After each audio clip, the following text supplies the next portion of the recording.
Hello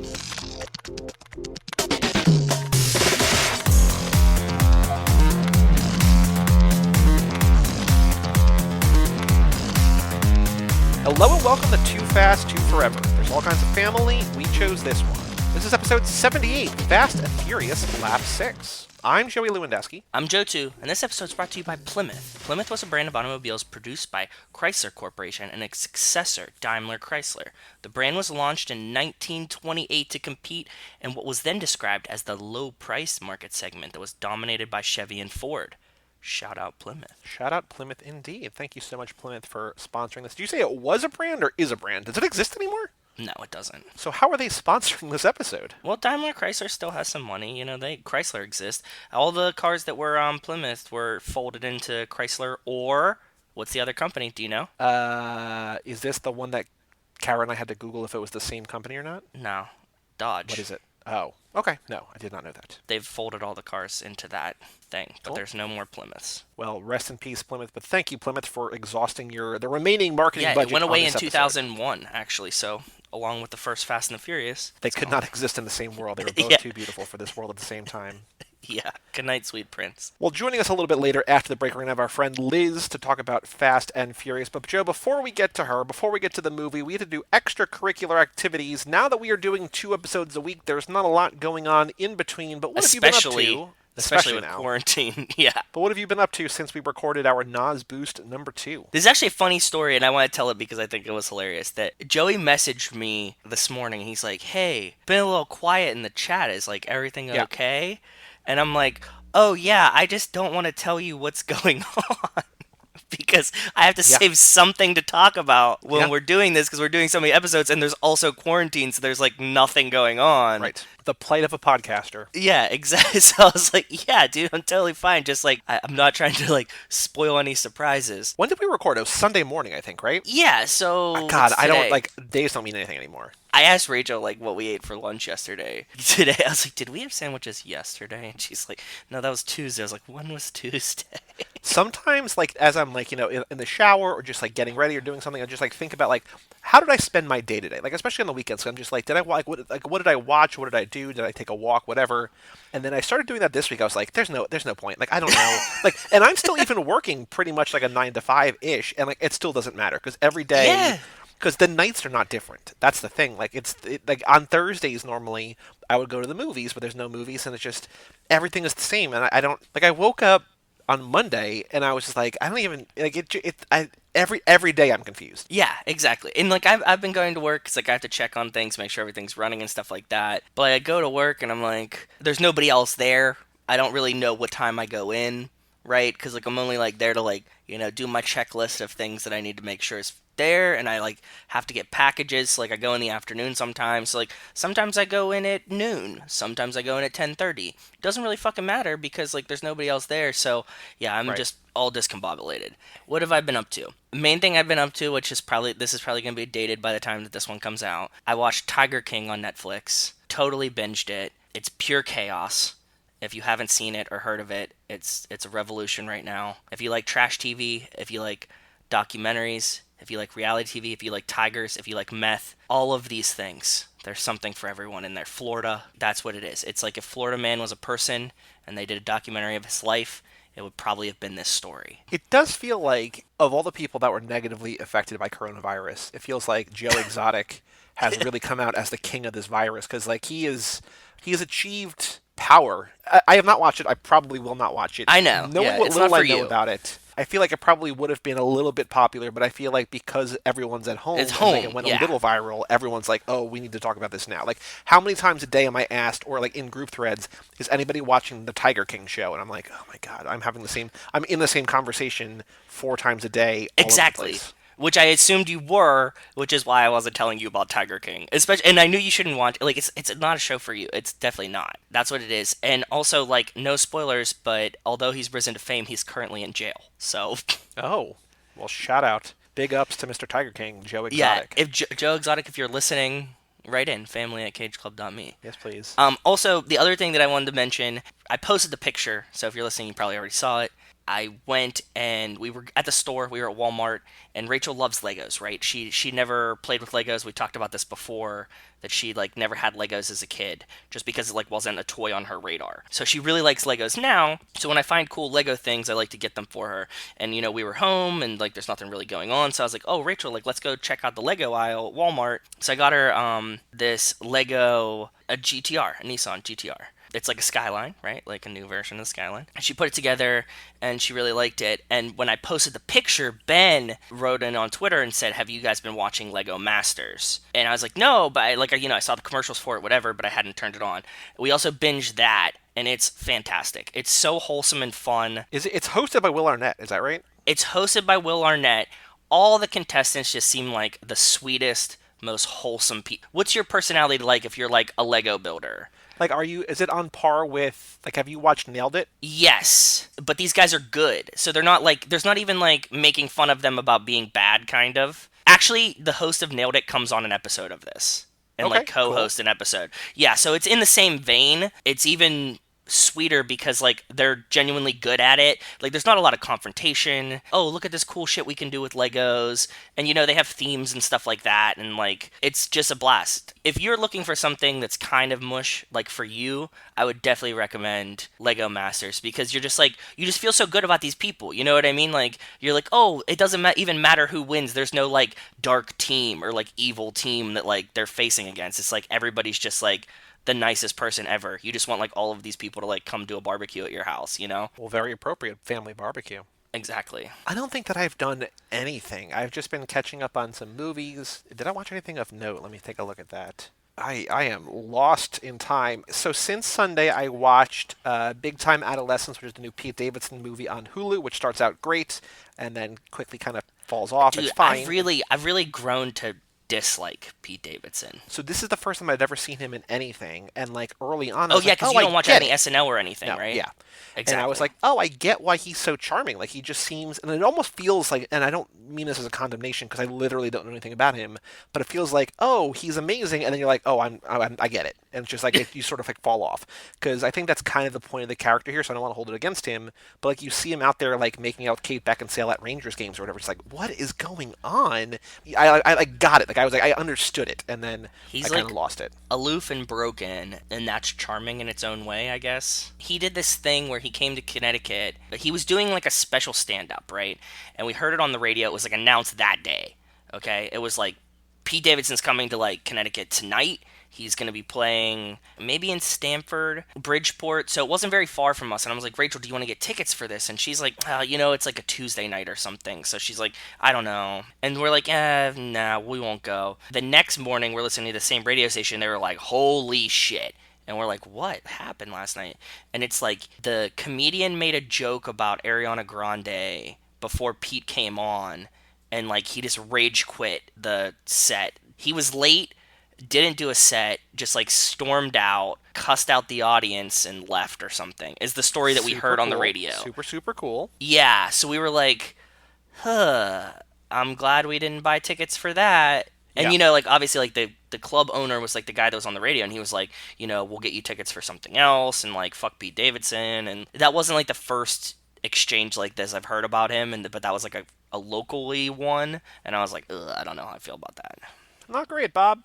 No, not great. What else did I watch? I watched a Hanks movie, Road to Perdition, which we talked about on Hanks of the Memories. That'll come out Cool. this Friday.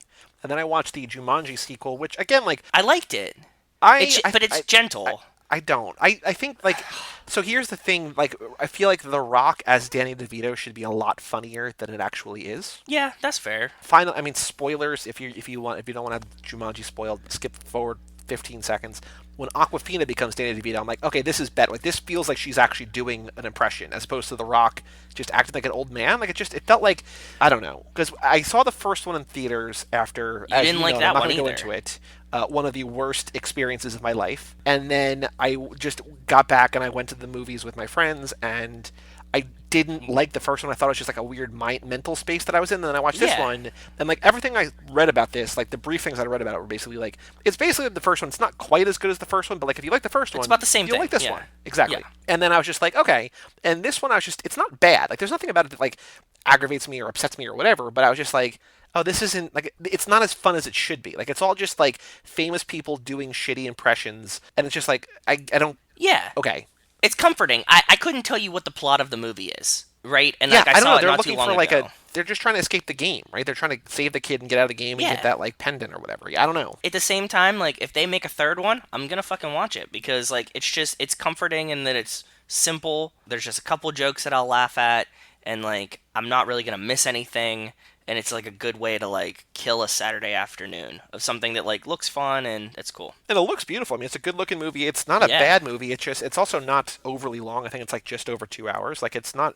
There's nothing bad about it. I'm just kind of underwhelmed because like obviously we love The Rock and we love Kevin Yeah. Hart from these movies now, and I like Jack Black and I like Karen Gillan a lot, and just it just doesn't work for me in a way. And I like Aquafina. It's just I don't. It's not coming together. It just feels like it should be more fun, but also I don't know. Like what do you expect to a sequel to a reboot of a movie from 25 years? It just creativity bar is so low by that point that I don't know. Is Aquafina this year's Tiffany Haddish? I mean, last year's Tiffany had it basically because she That's what I was mean. in The Farewell and that and everything. Yeah, probably. She's like we just replaced Tiffany Haddish with And Tiffany Aquafina. Haddish replaced Kate McKinnon, probably, right? Yeah, because we're just like It's just like it's the funny actress who's in like everything for a year, and then yes. kind of scales back into just being in like a handful of things. I wonder Yeah. who's going to be next. Cool. Who's next up on the block?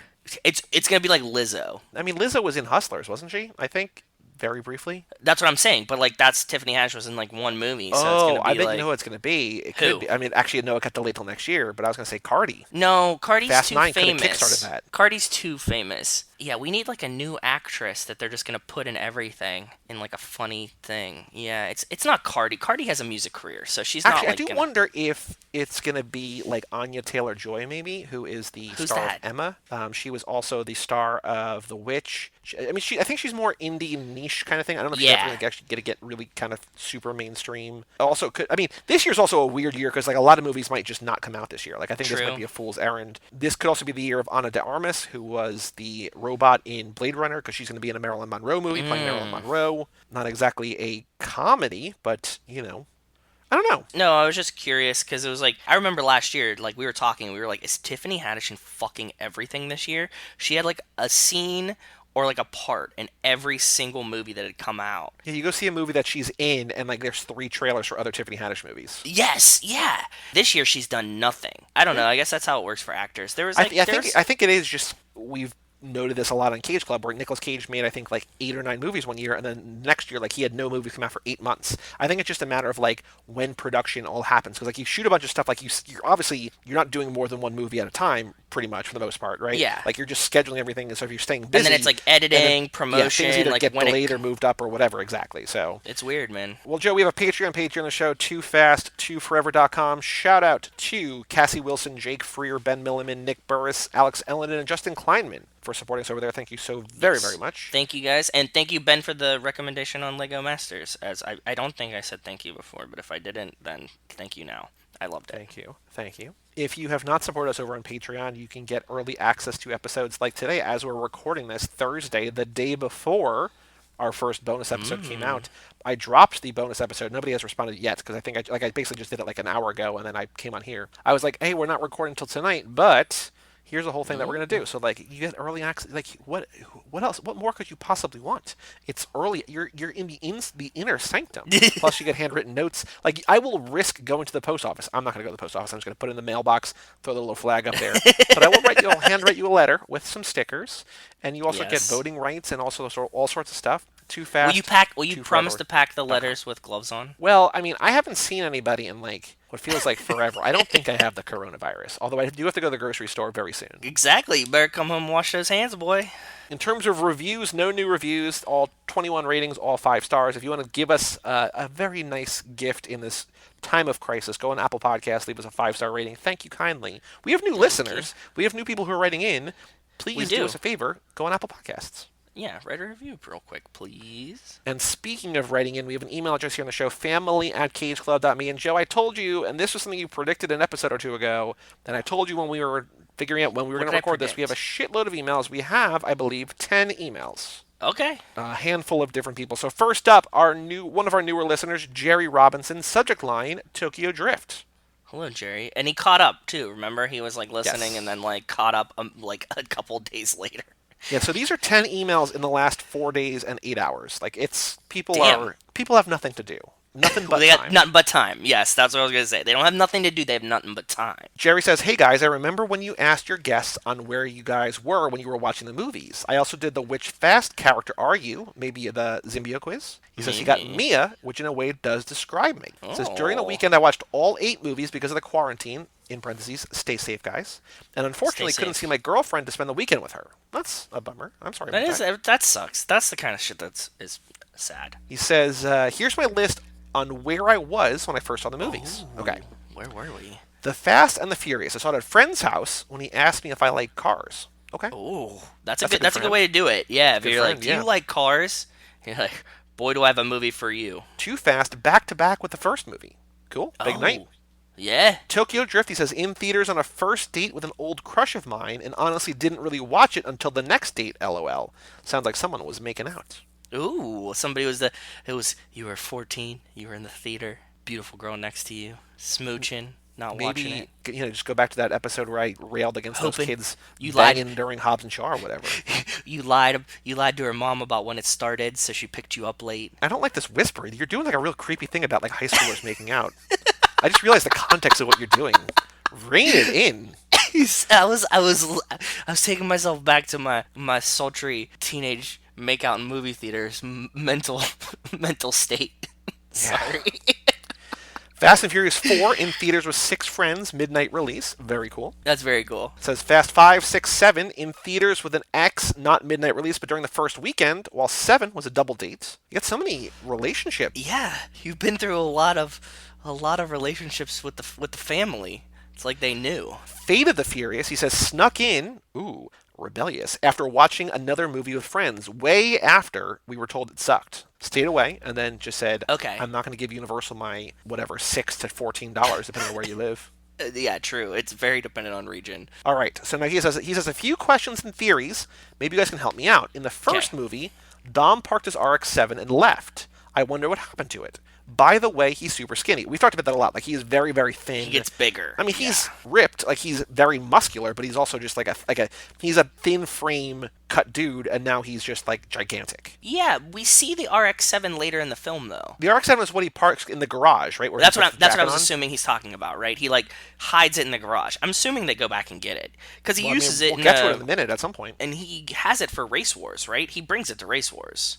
It's not like he brings the Charger to Race Wars. We don't get that till the end. I guess realistically, the car is not wanted. It's just Dom that's wanted, right? So like, I mean, they're gonna he be on the gets lookout for the car. So the car's hot. I get why he's not driving it. It would make sense, right? Like he just parked it in there. I'm sure that maybe like the next day or a couple of days later, he went and just picked it up from the parking garage, pretended like it never happened, and like hid it. It's probably hidden in the garage, I yeah. would guess. Too Fast. What happened with Jimmy and Suki after the movie? We've been asking this, and we hope that we find out. I want Suki back. I want Jimmy back. Got to come back for 10, at least to just be in the crowd somewhere. Yeah. Tokyo Drift. I call it the East-West Mustang. Where is it after the movie? Since Sean got a new Nissan against Dom at the end. Ooh, and we don't see it in 7 when they go back, right? I don't know what we see in 7. I think 7. I don't even think they probably shot like in the same set, right? They were probably just wherever in some backlot somewhere.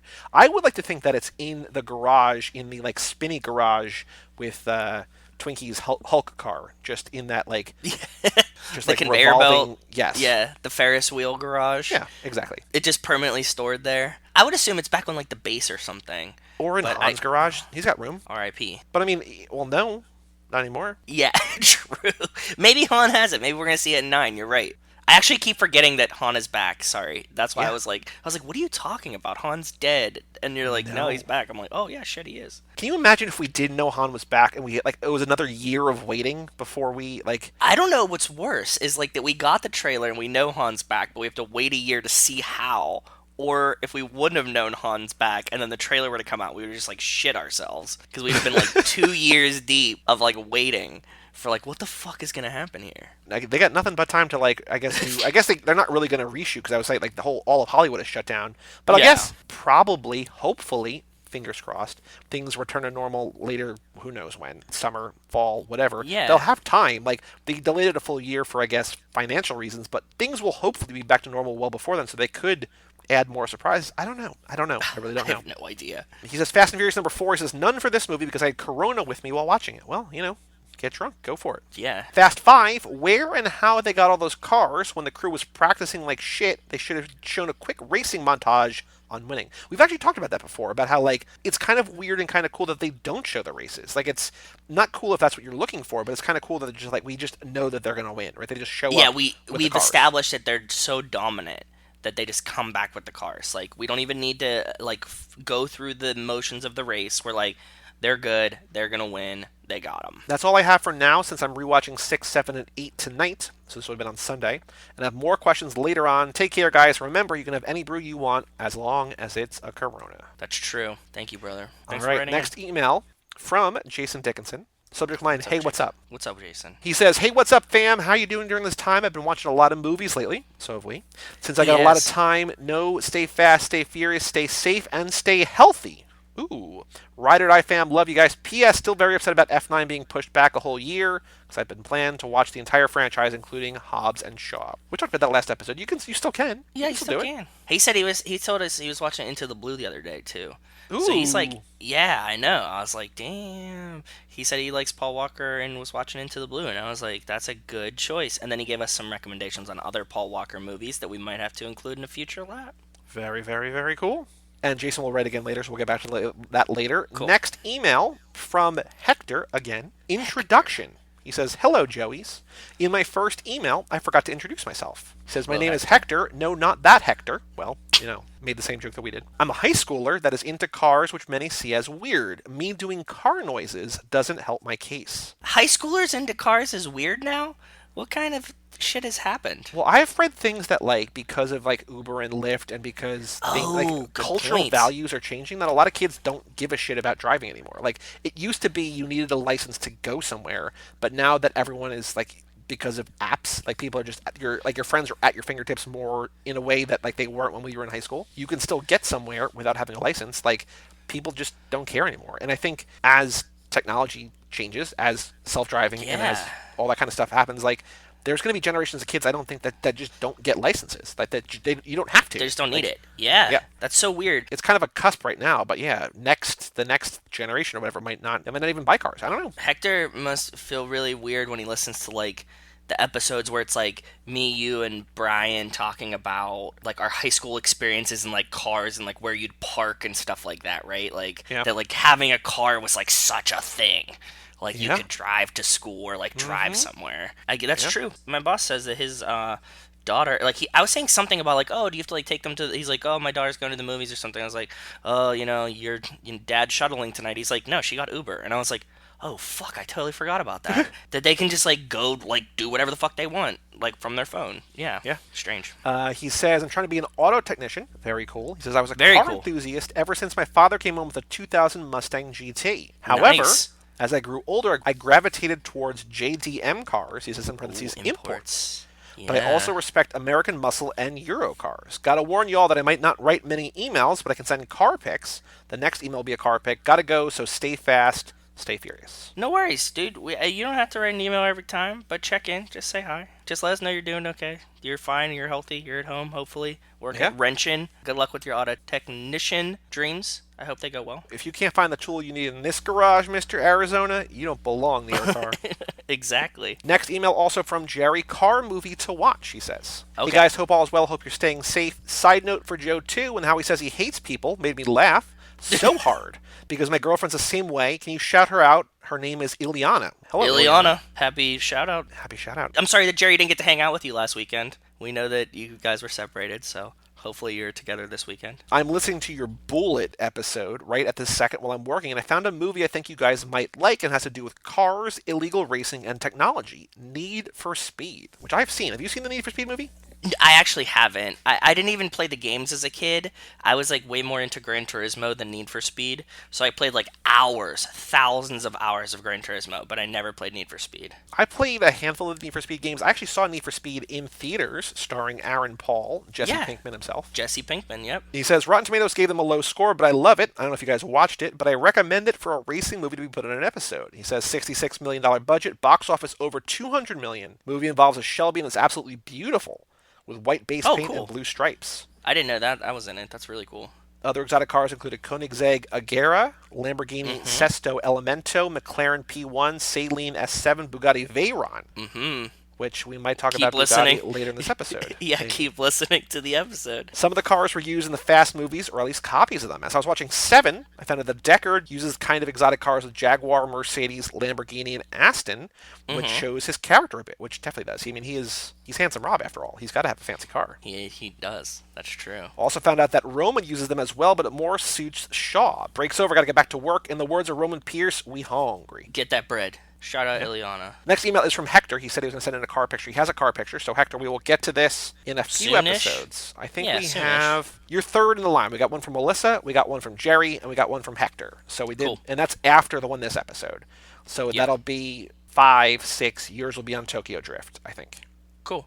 That makes sense. Next email, quick one from Jason. Wonder Woman 84. Hey, what up, fam? Did you hear that Wonder Woman 84 has now been delayed until August 14th? I have. I feel like there's a weird delay, a weird kind of middle ground, because it's not a super long delay. And No. I wonder if things are still not back to normal in August, if at that point they're going to be like, well, here we go, VOD. Because I saw things that like executives were debating whether or not they were going to drop that on streaming, which I feel like they should have. I don't know. Like, you marketed it a bunch. Like, the money's already spent.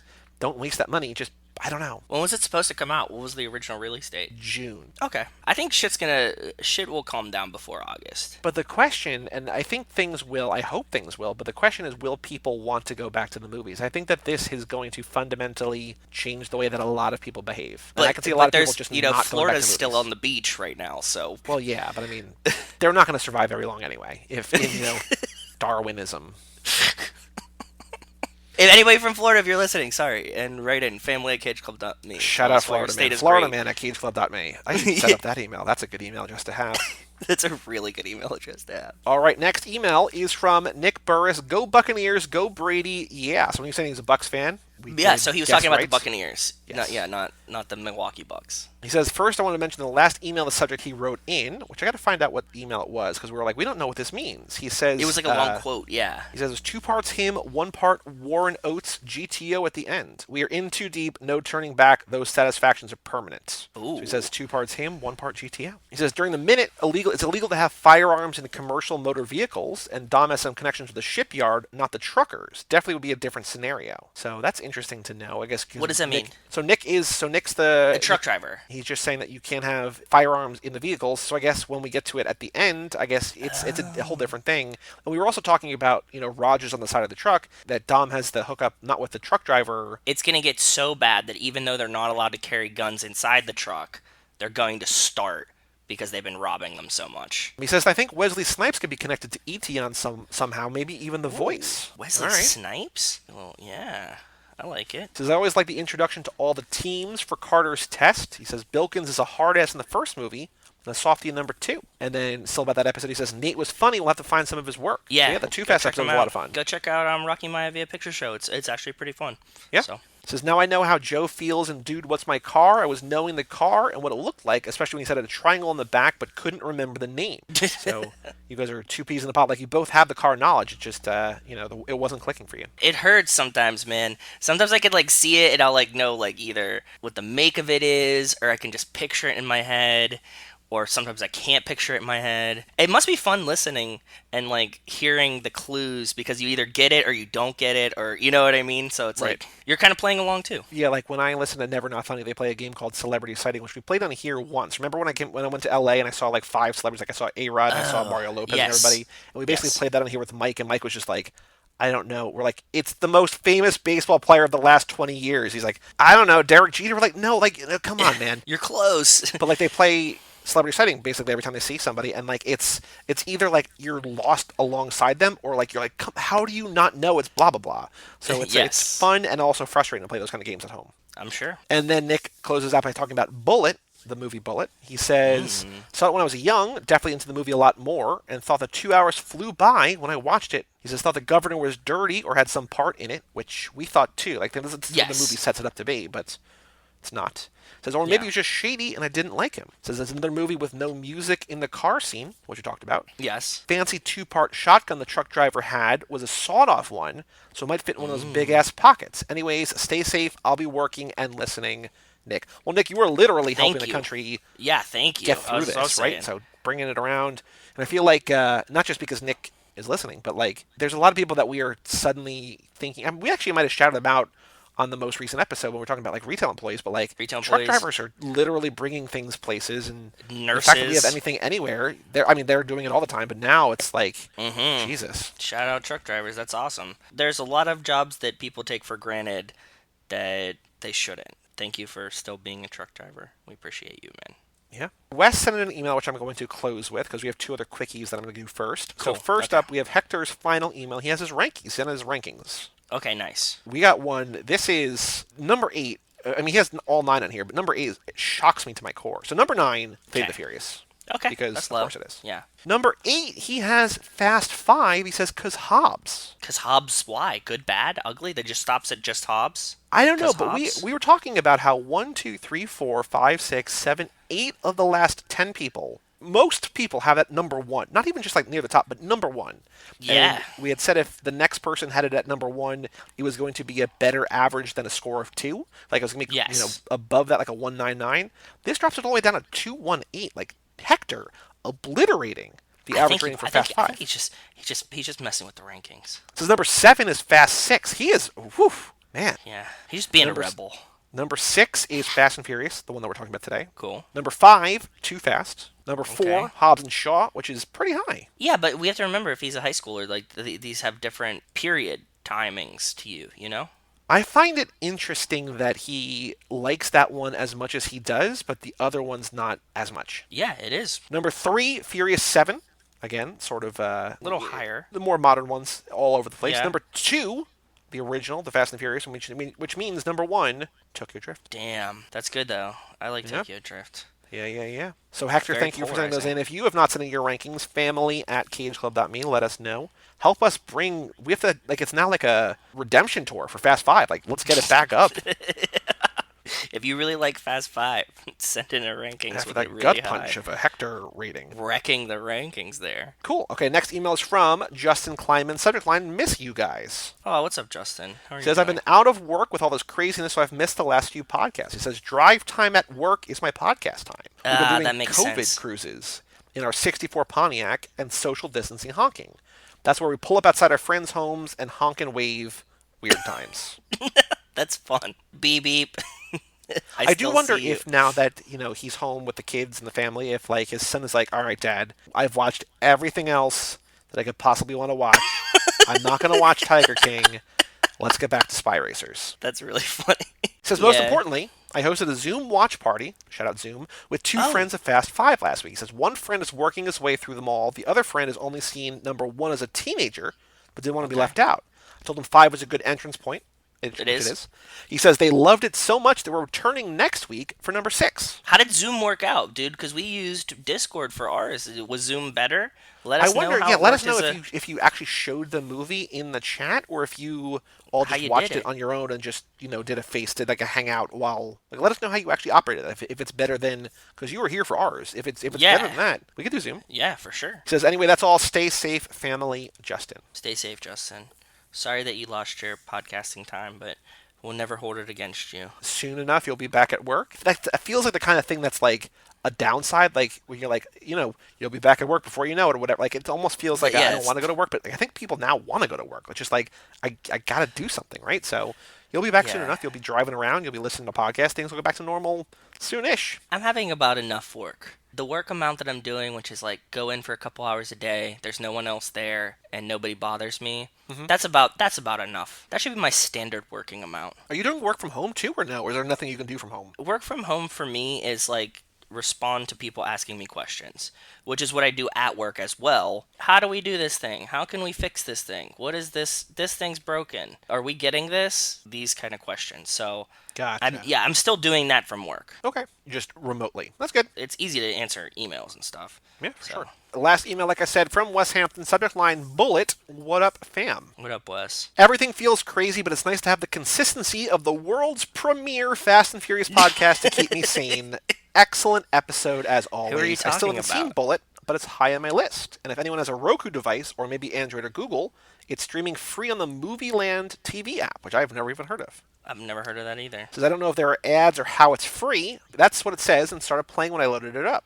Searching for streaming options through Roku is so easy. It sounds like I'm doing a commercial for them right now, but it's something I just discovered, and I love it. Nice. He says all the Google results seem to be out of date when I look for something, and it's always only a handful of options, but searching through Roku shows me all the options. Anyway, that's my PSA for the episode. If you have a Roku, just search for whatever you want to watch, and it will give you all the options. Yeah, people love that about Roku. Yep. I use Fire Sticks. Yeah, people love Roku too. There's an app that was integrated with Letterboxd, and I don't know if Letterboxd bought them or they're just like a plugin, like an API or something, but there's a thing called Just Watch, which I think you can use without Letterboxd. But I think it was maybe initially like a perk for like people who paid for Letterboxd, but it Okay. seems to be much better in that regard. Because there was a site that I was using for a while called Can I Stream It?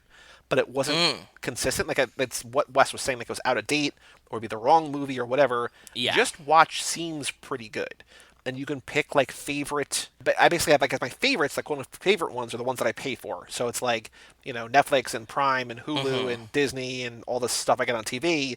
And then if it's not there, you can click all services and it just shows like, oh, you can rent it from regular Amazon for $4 or whatever. Or, like we were talking about with Liz after we recorded the episode, she was looking for a movie and like it's not anywhere. Like that's the first place I went, and it's just like if you're looking for something legally anywhere, you go there and it's like, oh, it's here for $4 or $20 or $12 or whatever. But I Just can't imagine Watch. how difficult those sites are to keep up to date. Like Netflix's region, whatever, too. Yeah. So I guess they have to like just let them into the API or something and just. Like it seems both wildly easy, but also like all of that changes so often and in like dramatic ways that I don't know. Just Watch. Okay, I'm gonna keep this in mind. I bet Rachel uses this. I always ask her like, "Is this on anything?" and she just finds it for me. She's probably just using Just Watch, and I didn't even know it. It doesn't do TV though, so like for TV, Yeah. like Wes says, Google's out of date, but I still use like Watch whatever, and like usually that's pretty good. It says I liked your MCU FNF matchup picks. You're right. I didn't really consider Guardians. It was more Avengers FNF, but Guardians feels closer as a franchise.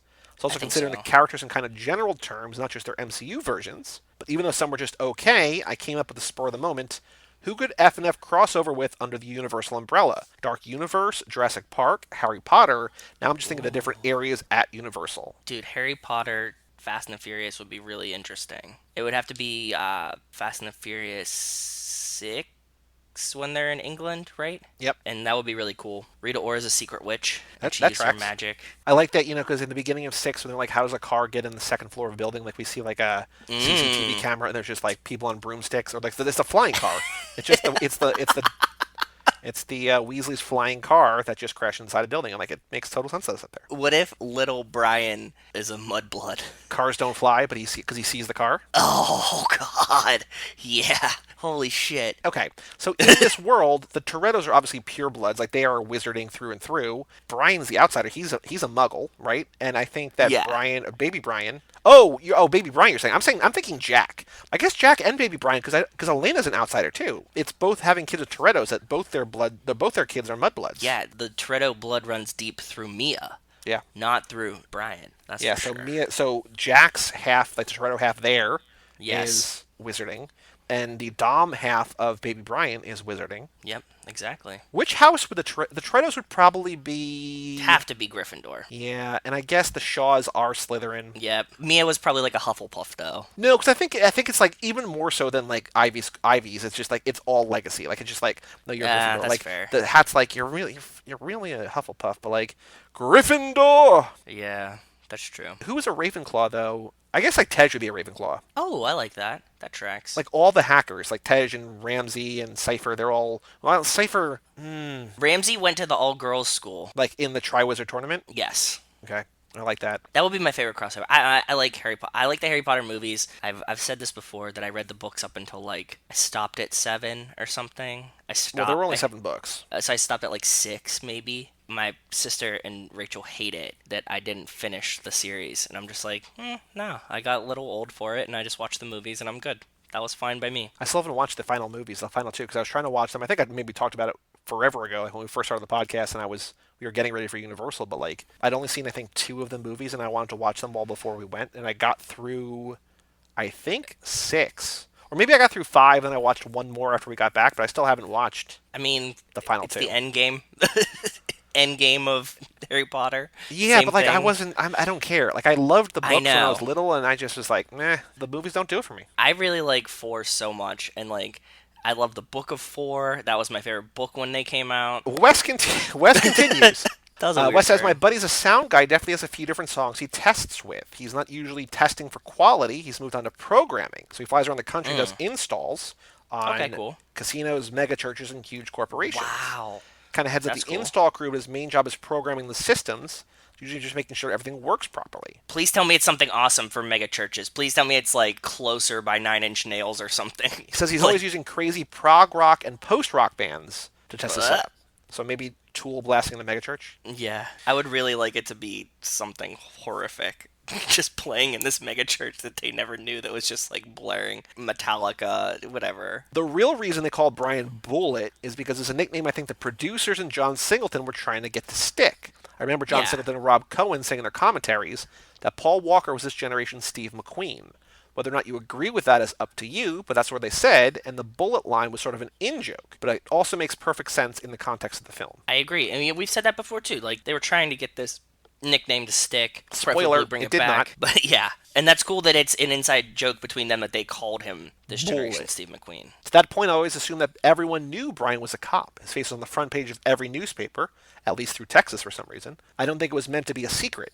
Maybe it was even sort of a badge of honor that he was a cop that loved racing so much that he turned his back on the law and let Dom go. I don't know, I just figured they knew, but they were okay with it because of how he left the force. Because he's an outlaw, they know that he's real. That kind of makes sense. I like that. We sort of bring up a thing later in this episode about Dom and Campos and Braga, so Yes, we do. stay tuned for that. Says this is unrelated to Fast and Furious, but I have a Futurama story. When I was in Okay. college, I watched a lot of it on Adult Swim. I took German as my foreign language. So one day we were in the lab, and our assignment was to watch a couple of episodes of a show in German, take notes, and write a synopsis in German. The show our TA picked was Futurama, and I aced it because I knew the episodes so well that I could almost recite them. We watched the Poplars episode, the problem with Poplars, and maybe the Slurm Factory episode. Just remember, I was the only one laughing at it because I already knew the jokes. Yeah, you got a shitty advantage there, O'Connor. Shitty job, O'Connor. But also, I love when shit like that happens. When you luck into something, it's awesome. Good job for you, though. It says when Once Upon a Time in Hollywood came out for part of Alamo's pre-show, they edited together some conversations they had with an old professional stuntman named Gary Kent. Most of the clips were about his time at Spawn Ranch or meeting Charles Manson or Tex Watson because of the Very movie cool. tie-in. But there are some other good unrelated stories.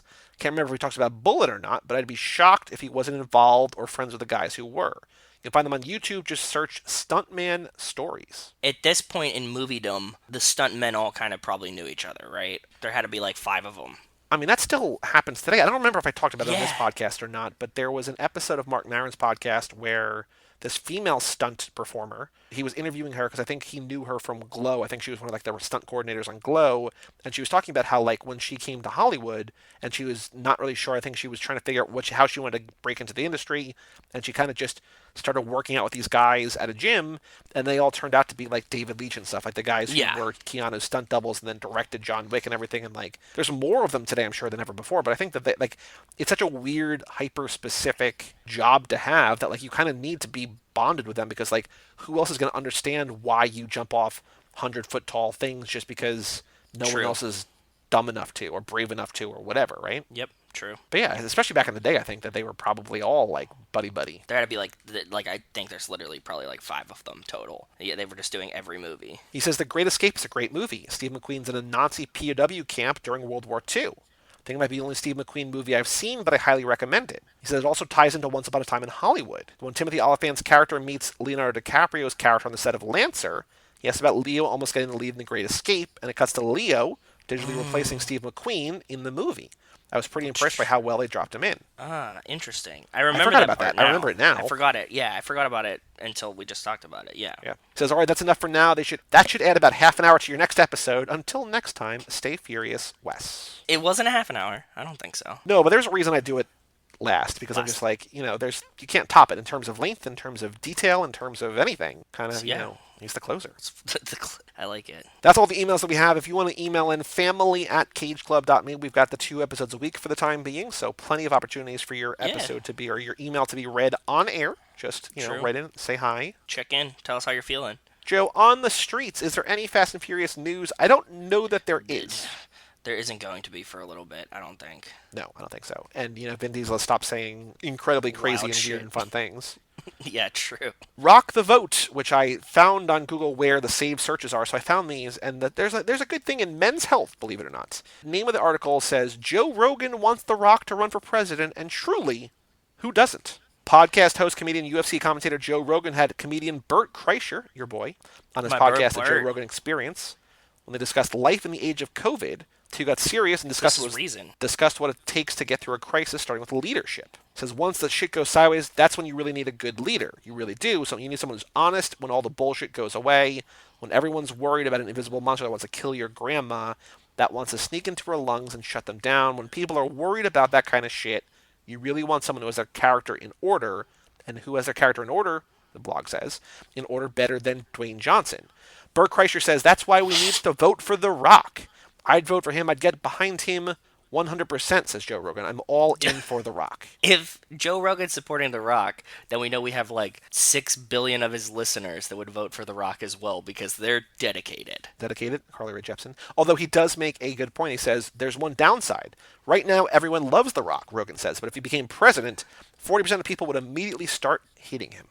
Yeah, that sucks. Yeah. I have a joke for you. I forgot to mention it. On our local radio station, they play like 2 for Tuesdays or whatever, right? Yep. It's like back to back double shot Tuesdays. Double shot Tuesdays is what they call it. Mm-hmm. And they were like, yeah, we're playing bands, like 2 great songs by the same band. So nobody with just one hit, like Carly Rae Jepsen. And Rachel and I just looked at each other. We were like, oh, God, I'm so glad Joey didn't hear that. But we both thought of you at the same time when we were driving the car. I think it was this Tuesday. I forgot to tell you. Nothing else to report in terms of he's still not running for president, it seems. But definitely not. We have one more thing to do, Joe. The Fast and Furious minute 43, a minute I called because I didn't want to spoil our trivia question. Yes. Minute 43, Dear Heavenly Spirit. Dear Heavenly Spirit. Spirit, thank you.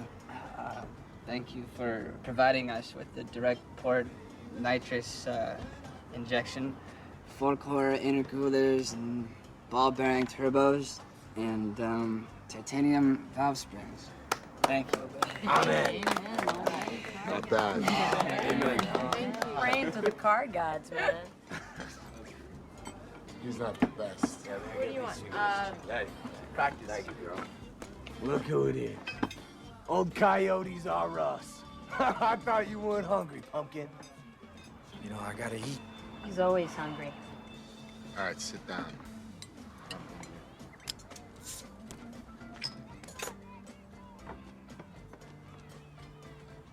How you doing, Mia? I think that's a good title for it.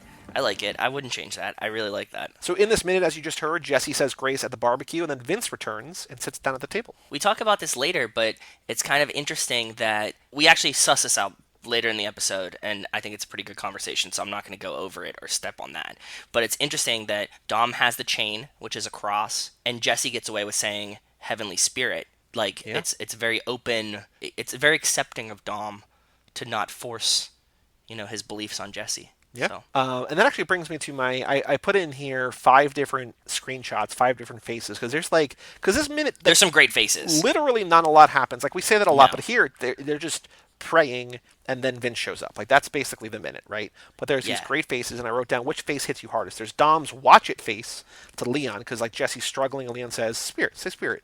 And it feels like Dom is like, I appreciate the help, but, like, let the kid get it on his own. He got this. I think he looks a little focused. He looks like, yeah. Then I've got Mia's aw puppy face to Jesse as he prays, which I think is one of my favorite. Like, I love it.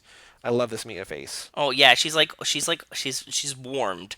She's Yep. heart-warmed is the face. It's her maternal side for sure. And then we cut to Brian making eyes at her, and then she looks over at Brian, and she's just like, "What are you doing, my man? Like, not now." Yeah, she's side-eyeing him for sure. And then at the end here, when Jesse completes the prayer, Dom's just like, "My man." you nailed that prayer. Yeah, you made that prayer your bitch. Yeah. Like from Talladega Nights. What's your favorite of these 5 faces? Mine is definitely the Mia. Like, Mia's aw puppy, like, just like the sweetness, just like, oh, Jesse, you're trying so hard. I like the Mia side eye on Brian. Like, keep in your pants right now, bud. We're doing a prayer. Yeah. And my I like brother that is one. literally right there.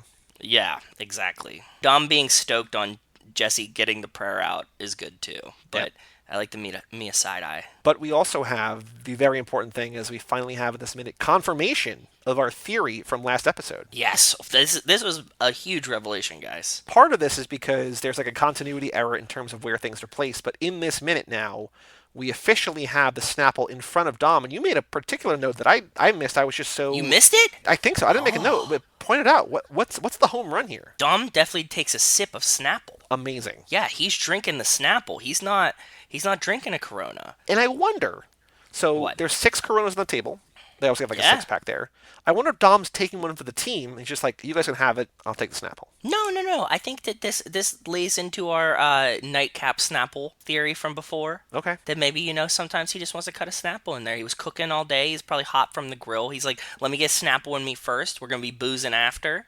This is going to be an all-day party. I don't need a Corona yet. Okay. This is my house. I'm going to be drinking all night. I do this sometimes, too. You're like, hey, I just want a water for right now. I know that I'm going to be boozing. This is my house, and, I don't have to go to sleep or drive home, so I'm good. Yeah. Playing the long game. Yeah, it's a marathon. It's not a sprint. Exactly. But what did you notice in this minute? There's not a lot here that is really for you. I mean, there's not a lot of movement. There's no cars in here. We're in the same scene as last time when we picked out all the other stuff. Things I noticed, he uses Kingsford charcoal, which, people love Kingsford. It's consistent. I'm not a fan. I use Royal Oak. Kingsford's kind of like the big name, though, right? Like, that's like the main one. Kingsford's that you see everywhere. standard. Yeah. So, a lot of, the barbecue competition guys use Kingsford because you're like, you know what you're getting. They've been making it for years. Right. Recipe hasn't changed type thing. I noticed there's some kind of long garden tools sitting next to the back porch deck, the exit of the back of the house. Mm-hmm. So there's some weird garden tools sitting there, and also that's where their hose connect is. Those are the things that I noticed in this minute. You had it in the thing, what's in the brown bowl, and I asked Rachel for confirmation. We've come together and said we think it's tortilla chips. Okay. Which would lead to how we said There's we the thought there was salsa. salsa. Yeah. Yeah, that's what I'm thinking. The bowl isn't a weird thing, though. If you look at the bowl, I thought that they had thrown, the cap of a Cholula hot sauce Yeah. underneath it, but I think the bowl, it's, how it looks like it's kind of, tilted? It looks like it's sitting on, like, a cork or something. Yeah, I think that the bowl might have feet on it. And it's Oh, okay. meant to open like that. But yeah, I thought it was sitting on a cork or the top of a Cholula bottle because you know how it's round and Yes. Yeah. wooden. So I thought they threw one of those under it to tilt the bowl to be hey, here, you know what I mean? You can reach in easier. But Right. I don't think so. I think it's the feet of the bowl. Okay. So That it's kinda a makes serving sense. bowl for Yeah. chips that's meant to be open like that. I do want to point out that I don't know how I missed this literally every time I watch this movie, but the "look who it is, old coyotes are us." Haha, I thought you weren't hungry, pumpkin. That is such a good line. I put that on Twitter. Yeah. We had a couple people respond. Ben's already responded. Wells already responded. This early movie, people are smitten by. It's such a good line. Such a good character moment. We were again talking about. I feel like this is what we happen. When we record the back half before the front half, we keep teasing the back half. But we talk about what we love about these movies. We keep saying it over and over again. But it's these character moments. It's just them sitting. It's not the action scenes. Yeah. It's not the car stuff for me. It's just them bragging on each other, right? And just bonding Yep. with each other. And it's just wonderful. Feels familial. As we're doing the minutes, again, next time we do another rankings, this one's going to move up for you. It's just too classic. You know what I mean? You didn't have the stick of it yet, but now it's going to have to creep up your list. I'm not saying that it should or I don't want any influence on it. I'm just saying the more you watch it and the more you pick up notes oh, look, old coyotes are us, you'll start to love it more like we do. It very well may. I mean, I don't not love it. I just I love know. other ones more. I'm saying though, but as it starts to permeate your brain, deeper and deeper, you're gonna be yep, I get that's it. great. And in regards to that line, I think that's the trivia question. We talked about this a little bit today earlier on Facebook, is what nickname does Leon call Vince? We got Old Coyotes R Us, we got Yes. Pumpkin, we got Sugar, we got Sweet Potato, we got A and B are correct, or A and C are correct. So obviously it's A and B, Old Coyotes R Us, and Pumpkin. Those Pumpkin, I correct. didn't remember that at all. That one slips right by me. I The thought you Old weren't Coyotes hungry, Are Us- Pumpkin. Yeah, I know. I would get this one wrong. I won't now because the pumpkin thing stands out in my head so much now that you pointed it out. I wouldn't have gotten it if you would have asked me earlier. Now we know. Now, I mean, we're becoming intimately familiar with this movie in a way that is both very cool and a little bit scary. Yeah, Liz seemed like she was a little She's like, you guys really know these movies? Like, just in like that was like the kind of like if we were in person, like she'd like be like, I'm gonna go get another drink now, but I'll definitely be back. Yeah, we're good. You're cool. Did we talk about this on here that like somebody would be like, oh, like you guys like the Fast and the Furious, and I'm like, yeah. Oh yeah. How you say that you just like let them lead the conversation? Yeah, because I'm like, I don't know how deep you want to get into this. And like at this point, we've seen these a lot of times. So Yep. like, if you want to start talking about them, like we have wild theories about everything. So like, you open it. Yeah. Any other thoughts about the Fast and Furious minute or anything else in the opening before we take a break and bring in Liz to talk about Fast and Furious? No, but I did remember something.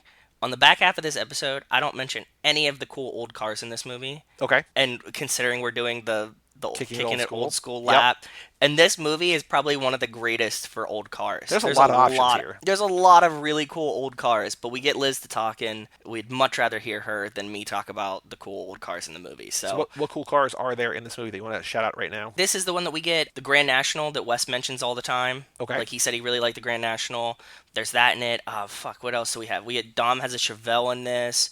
You get the 70 Plymouth that's Letty's car. There's just like a whole bunch of cool old cars in it. Like, I actually think that there's more old American cars in this one than probably any of the other ones. There's like old Camaros, there's old Impalas, just like tons of cool old shit.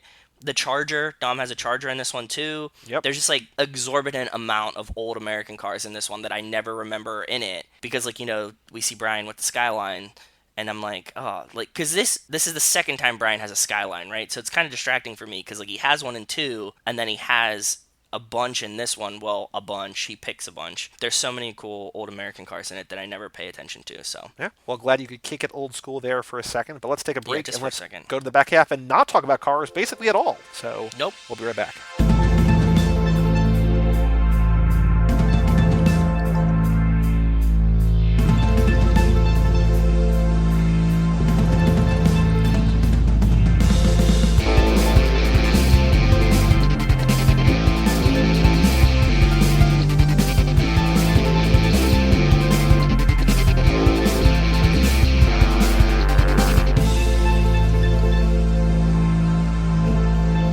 Welcome back to Too Fast, Too Forever. This is episode number 78, Fast and Furious. And this episode is brought to you by Plymouth. The Plymouth Roadrunner was a mid-sized car with a focus on performance built by Plymouth in the United States between 68 and 1980. Thank you, Plymouth. Thank you indeed, Plymouth, for this movie. What better way to reboot a brand like Plymouth than by rebooting the franchise of Fast and Furious? So thank you, Plymouth. Shout out, Plymouth. There were rumblings that you were going to get another sponsor, a different sponsor for this one, and one maybe a little bit more exotic, but maybe we'll save that for a future episode. Yeah. I mean, well, I talked to them and they didn't want to come through, so... Well, with us today, so Joe, here's the thing. So you like to remain a little bit anonymous behind a shroud of anonymity online. Sounds good. You're just Joe too. Mm-hmm. Your wife is just Rachel. Mm-hmm. Our guest today, just Liz. Hello, Liz. Hi, hello. So Liz is someone that I met, I think, and this, I don't even know if it's not like there's a story behind here, but this is the first time I've ever really spoken to Liz.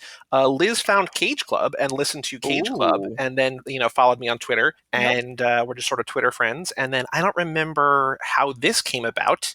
She's seen some of the Fast and Furious movies, not all of them, but when we were looking for guests, she was down. And so we're going to learn all that stuff. But is any of that story incorrect? Are we good? Is that the story? I don't remember the story. Is that the story? Yeah, that's pretty much it. Yeah, I think Cage Club was what got me into podcasts to begin with. Oh, wow. I don't know if I knew that. Yeah, I had a friend who had recommended to me, How Did This Get Made? Okay. And it was like the episode on Con Air or something like that.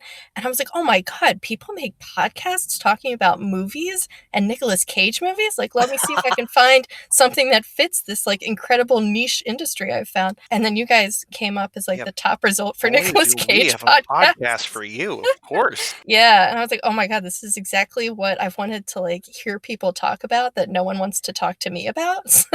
You took things to the next level, to a level that I have not taken. You had a wonderful Mandy costume for Halloween last year, which was pretty wonderful. My gosh. Yes, it was awesome. How have you never had a Nicolas Cage Halloween costume, by the way? Well, so I don't really dress up a lot. We talked about it. Our friends, Chris podcast friends, who I've met through him. Yeah. I guess he has a shroud of anonymity too. They had the Nicolas Cage Halloween party last year, and I just went in my Cage Club t-shirt, which I'm actually wearing right now as well. It's under a hoodie. But I wanted to. If I had more drive, I would have been You would Spider-Man be Noir. Ryan Gosling if you had more drive. I always thought, I mean, we talked about it, I think, on that podcast, but I always wanted that scorpion jacket. And then I'm like, as soon as I'm like attractive enough to wear it, like I'm no longer, I'm too Cool cool to wear it. Like it's Yeah, just, exactly. there's no middle ground. Either you're like, you shouldn't be wearing it for one reason, or you shouldn't be wearing it for the other reason. Yep. But boy, oh boy, do I still want that jacket. But yeah, I would have been Spider-Man Noir, but I just didn't. Oh, that would have been a good one. There's like a how to do it online if you want to get like the official or whatever the official, like it's like hundreds of dollars. I was like, I'm not going to do this. Like you can sort of bootleg it, but who has that kind of money? I don't know. Yep. Anyway, before we get further into the episode, before we talk about Fast and Furious number 4, I have a murky history, a murky understanding of your understanding of the Fast and Furious franchise. So I would like to know, which of these movies have you seen? What did you see first? What was the first one you saw? When was the first time you saw this one? And I asked you, Joe, I was like, if you have rankings, rank them. And she's like, I'm laughing at you right now. So I don't know exactly what that means, but hit us with it. What's your experience with the franchise? I saw the original in the movie theater at the time it came out. I've always been really into action movies.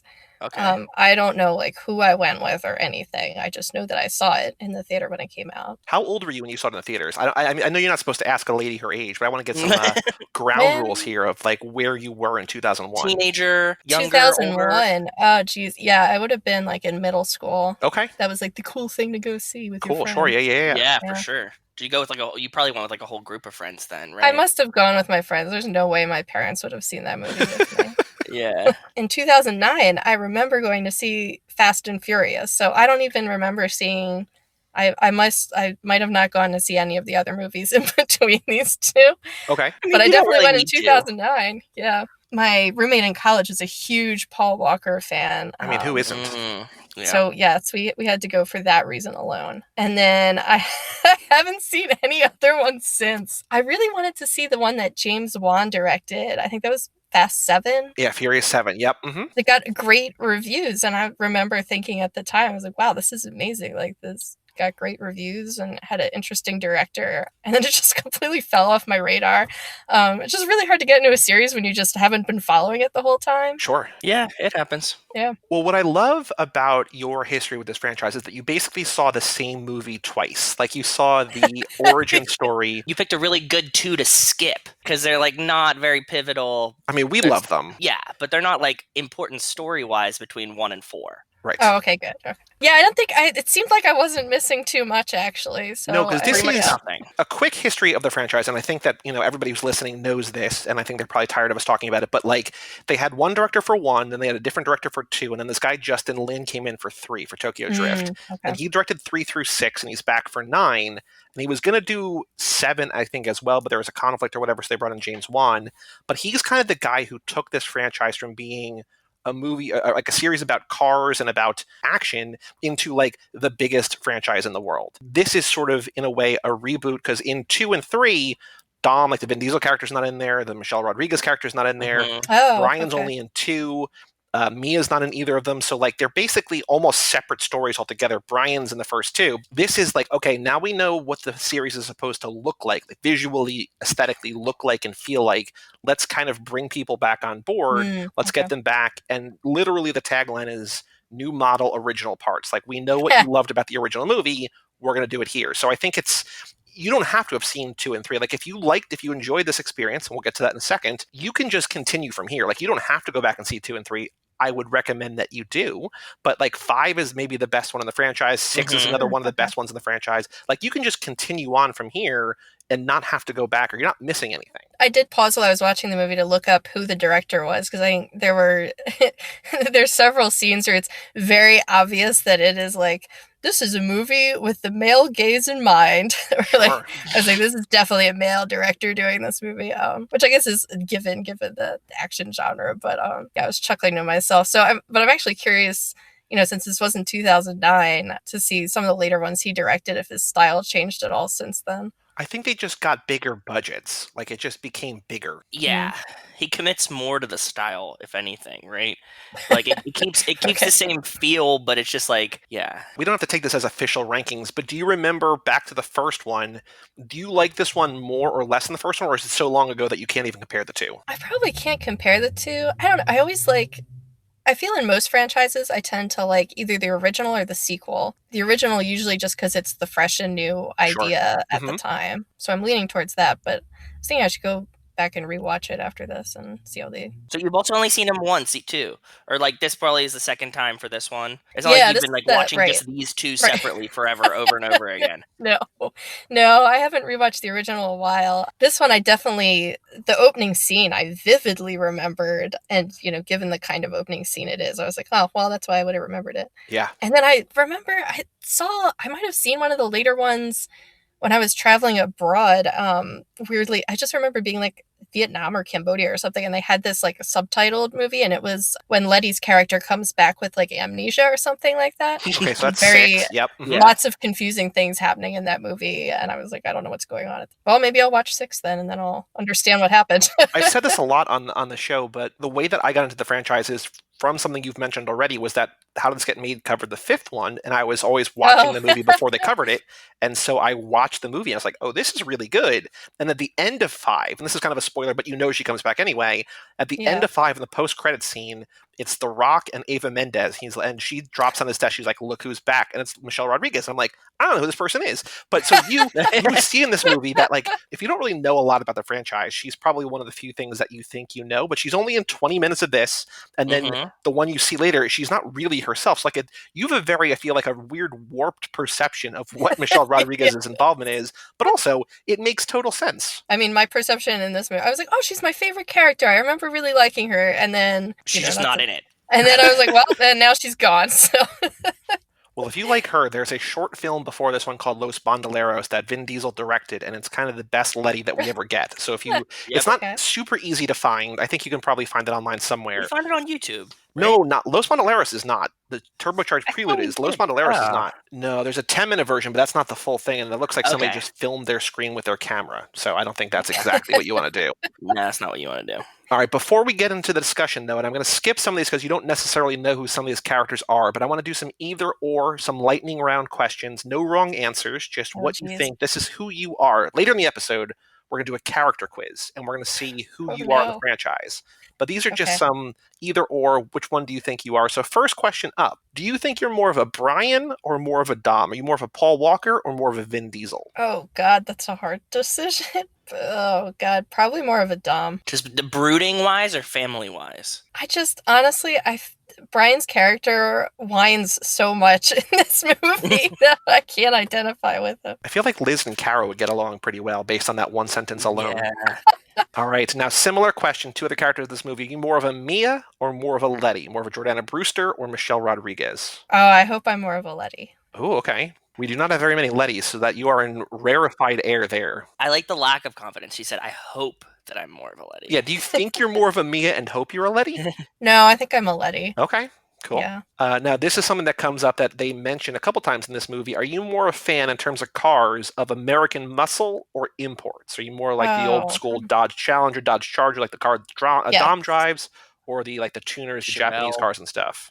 No, American. Okay, very cool. Muscle. It's not actually a huge plot point in this. Dom does order one, but are you more a fan of Corona or Belgian ale? Dangerous question for these times. Oh, very true. Yes, not. It's a trigger word. So trigger warning. The Mexican beer known as Corona Cerveza. Distributed by Anheuser-Busch? Question mark? Yeah. Belgian. Okay. Yes. Yeah, stay healthy. Stay home, stay healthy. Drink Belgian ale. That's not fair. Corona needs your help, too. I know. All right, now, Liz, we are pulling a job. The three of us are going to do a job. Are you a racer or are you a designer? Are you the one who's going to be at HQ? Are you the man in the chair? Or are you out in the field? Are you helping us actually take down the prize? Designer. Okay. In a movie that you have not seen yet, there is a rather large bank heist or money heist, and say we all win, we either win the lottery or we steal $10 million or whatever. We all go to the casino, we play roulette. Are you going to put it all on red or are you going to put it all on black? Do I have to put it all on something? Yes. Black. Any reason? No. Okay. They're just first gut instinct. There's a few more that again, adhere to movies that you don't necessarily need the context for, but we're on that job, that were the job before. There's a death-defying stunt. Are you more prone to want to jump a car into a plane, like there's a plane taking off on a runway, Do you want to drive a car into the plane before it takes off? No spoilers. Or would you rather jump a car out of a plane fueled by GPS guidance? You're not going to get hurt either way, but what level of excitement are you more inclined to handle? These are great options. Thank you. I Well, you should guess watch out 5 of- and 6 then. You say out of? I guess out of the plane. That's where I am, but that's not a very common answer. I feel like most people are kind of scared, even though we Yeah, have the I'm in disclaimer. too. Yeah. I mean, do I have a parachute? Yeah, your car has a parachute. Oh, okay. Oh, yeah. Yeah. Is the word oil one syllable or two? Wait, one syllable. Oil. Okay. Oh my god, now I'm like thinking about it though. It's a tough one. That's a tough Shoot. one.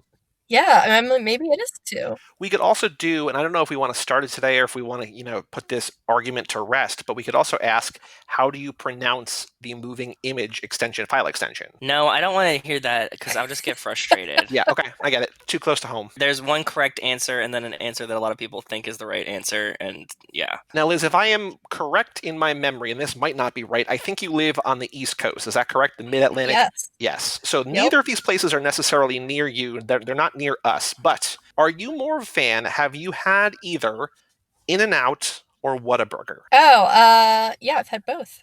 And which do you Ooh. prefer? In and out. Why? Just eating there more. But it's significantly better and tastier Oh, and God. a much better Loaded option, question. Right? Yeah. It was just a follow-up question. That's Yes. just how you ask it. Yeah, Okay. exactly. Sure. I went to Whataburger and it was not all it was hyped up to be. Granted, my expectations were like sky high I am- because my but husband loves that place. That's a bigger but question. Okay, yeah.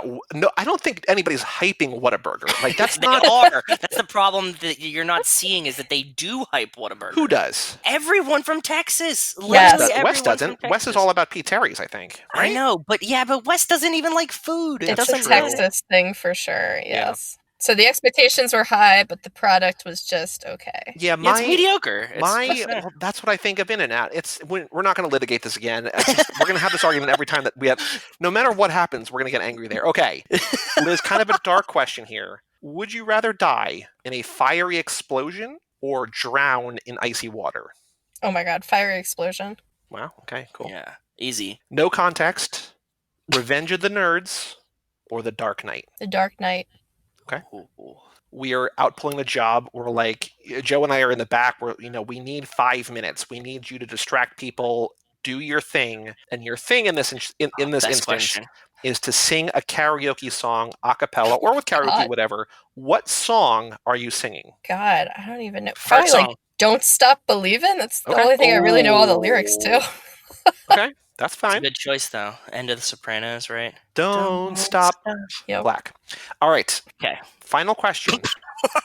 And this That is worked really well. Sorry, you did so good. you don't have the full roster to pick from because you haven't seen all the movies. But of the movies that you've seen, maybe specifically this movie, do you have a favorite character? I That's would okay if say you don't. Letty, but then she isn't in it. No, but Letty's great. She's a good choice. She definitely is a good choice. We can go with Letty. That's totally fine.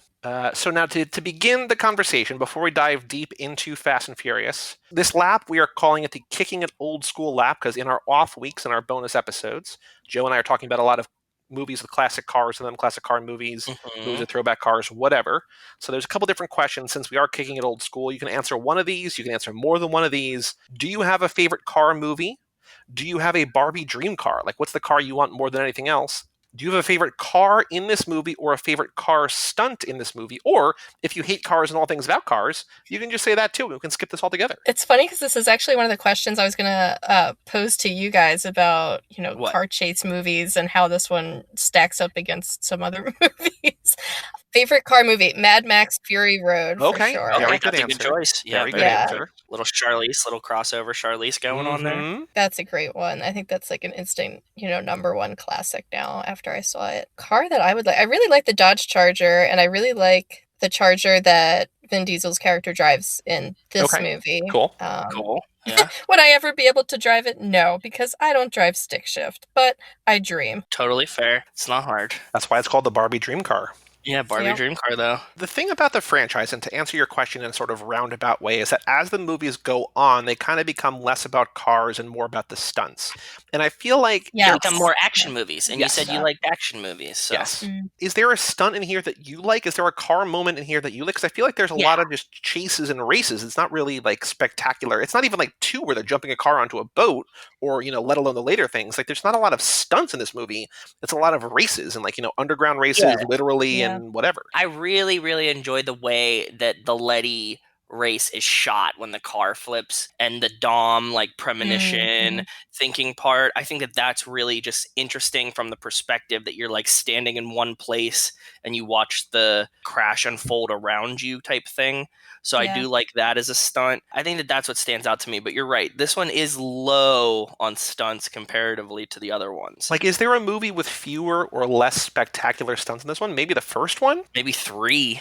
Maybe Tokyo Drift. It's a lot of racing. I don't think there's even a jump in Tokyo Drift. You just got the mountain. In here, we almost start at the biggest stunt is him kind of Tokyo drifting under the oil tanker, right? Like that feels That's pretty much it. of Yeah. all the things that kind of feels the most breathtaking, death-defying, right? So They had to rein it back in so that they could ramp you back up through the stunts, right? Because you're on a tear now. When you hit 4, when then you hit 5, 6, 7, you're going up. The trajectory gets real high. I get that they had to be okay, stop.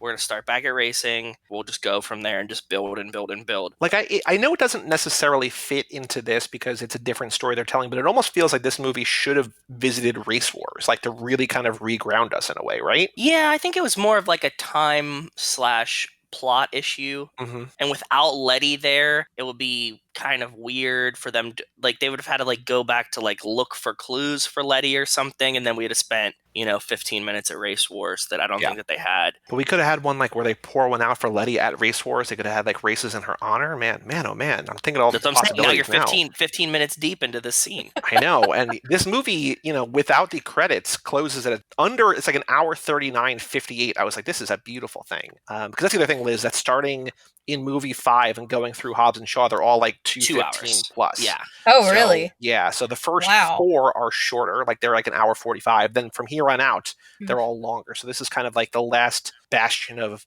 a relatively brief movie. Then we're all solid half hour, which is great for us. But in terms of the pacing, this is kind of perfectly paced, I think. So now the big question, the question of the hour: did you enjoy this movie? It was okay. All right. Okay. I don't think I would go back and rewatch it again. Did you like it enough to continue? Do you like the characters and the type of action, or is this something that, because given that you like action movies, do you see these as the kind of movies that you would like? Are you interested in learning more or seeing more in the franchise? I think I definitely want to watch the James Wan directed one, just because I heard such glowing reviews about it. I want to check out and see how they did with it. I mean, the script for this movie is not good. The line delivery is not good. Well, you should I think watch you have 2. to yes. I mean, I realize we're working with Paul Walker and Vin Diesel, and it's I feel like people that enjoy both of those actors enjoy these movies a lot, but they're not very, to me at least, very magnetic characters. They're not magnetic actors in any sense. So then it's hard to really get invested in to the movie because their performances are just kind of cardboard. But then I'm intrigued by knowing that later movies have Jason Statham in them, who I think is hilarious. He's he brings such energy to any movie he's in. So I think I'd be willing to check those out as well, just for him. Because he enters in 7, so that kind of checks off 2 boxes there. But he's not funny. He's not funny in 7, though. He's very serious in 7. He's got maybe the funniest moment in the entire franchise in 8. He's got this adorable, delightful action scene in 8 that I think you would really like. But the difficult thing about 7 and 8, they're kind of the only 2 movies that are inaccessible, that you can't really, can't really just jump into. You can watch them, you're going to enjoy them. If you're ever going to enjoy them, you would enjoy them. But to get the full extent, you kind of need to do 5 and 6 first, because they have payoffs. There's so many entry points in the series that are good entry points. 6 maybe kind of sort of isn't. Now that you're on 4, 7 and 8 are worth seeing. 8 is kind of widely regarded as like the worst, the least good one. But I would say if you want to get to 7, I mean, you could just jump straight to 7, but owe it to yourself as an action movie fan and someone who wants to enjoy 7 to watch 5 and 6 first. Oof. All right, I gotta suffer to. I mean, what else is going on right now? To We're get all to the trapped at reward. home. Yeah, what's going on? 5 and 6 are arguably like some of the best action movies in the past decade. Yeah. Honestly, like they really are. Like, irregardless of what we're trying to do here, like people love them. Yes. Like just for as pure action movies, like people are like, these are a blast. Yeah. So Okay. I think you'd like them. Like, I if think you do like action movies, 3 and 5. 1 kind of, but like in the order 5 and then 3 and then 1 are the order like that I would just like to anybody just be like, hey, go Pick watch one this of those movie, even and if they go. don't. Yeah, Mhm. even if you haven't seen the movie, even if you don't like the actors, don't know the world, whatever.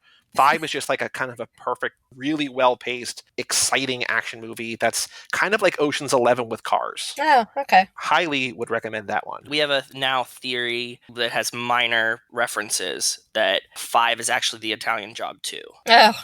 We found online at some point, and we cannot validate. Like, we don't know where that fact went. We don't know what happened to it, but we read it somewhere at one point. That like the script was readapted. There was an Italian Job 2. It got readapted and just became Fast and Furious 5. So what about this movie did you like? I know that you were caught off guard. Before we started recording, we were talking about how you were really surprised to see Gal Gadot in here. Did you like her in this movie?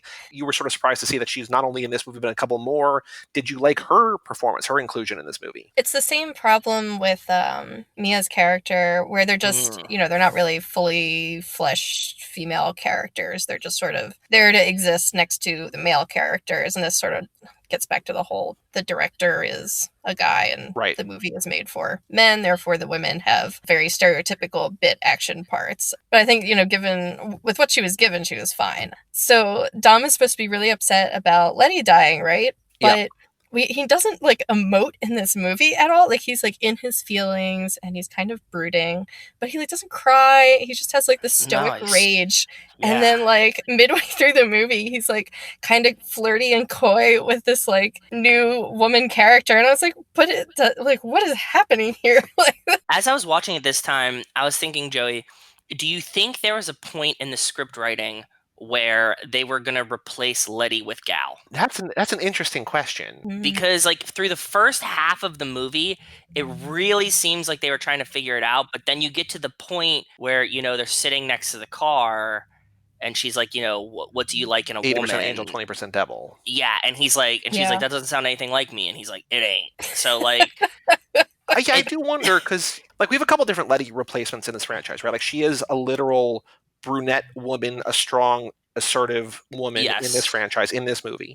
Badass. In the next movie, we get a romantic replacement for Letty. So he's like filling the Letty void with different parts of Letty's personality. I don't even know if it's Dom filling the void as much as the screenwriters. I think, I don't know that you would ever, again, to your ongoing theory that people are like Chris Morgan and Justin Lin and Vin Diesel are listening to feedback.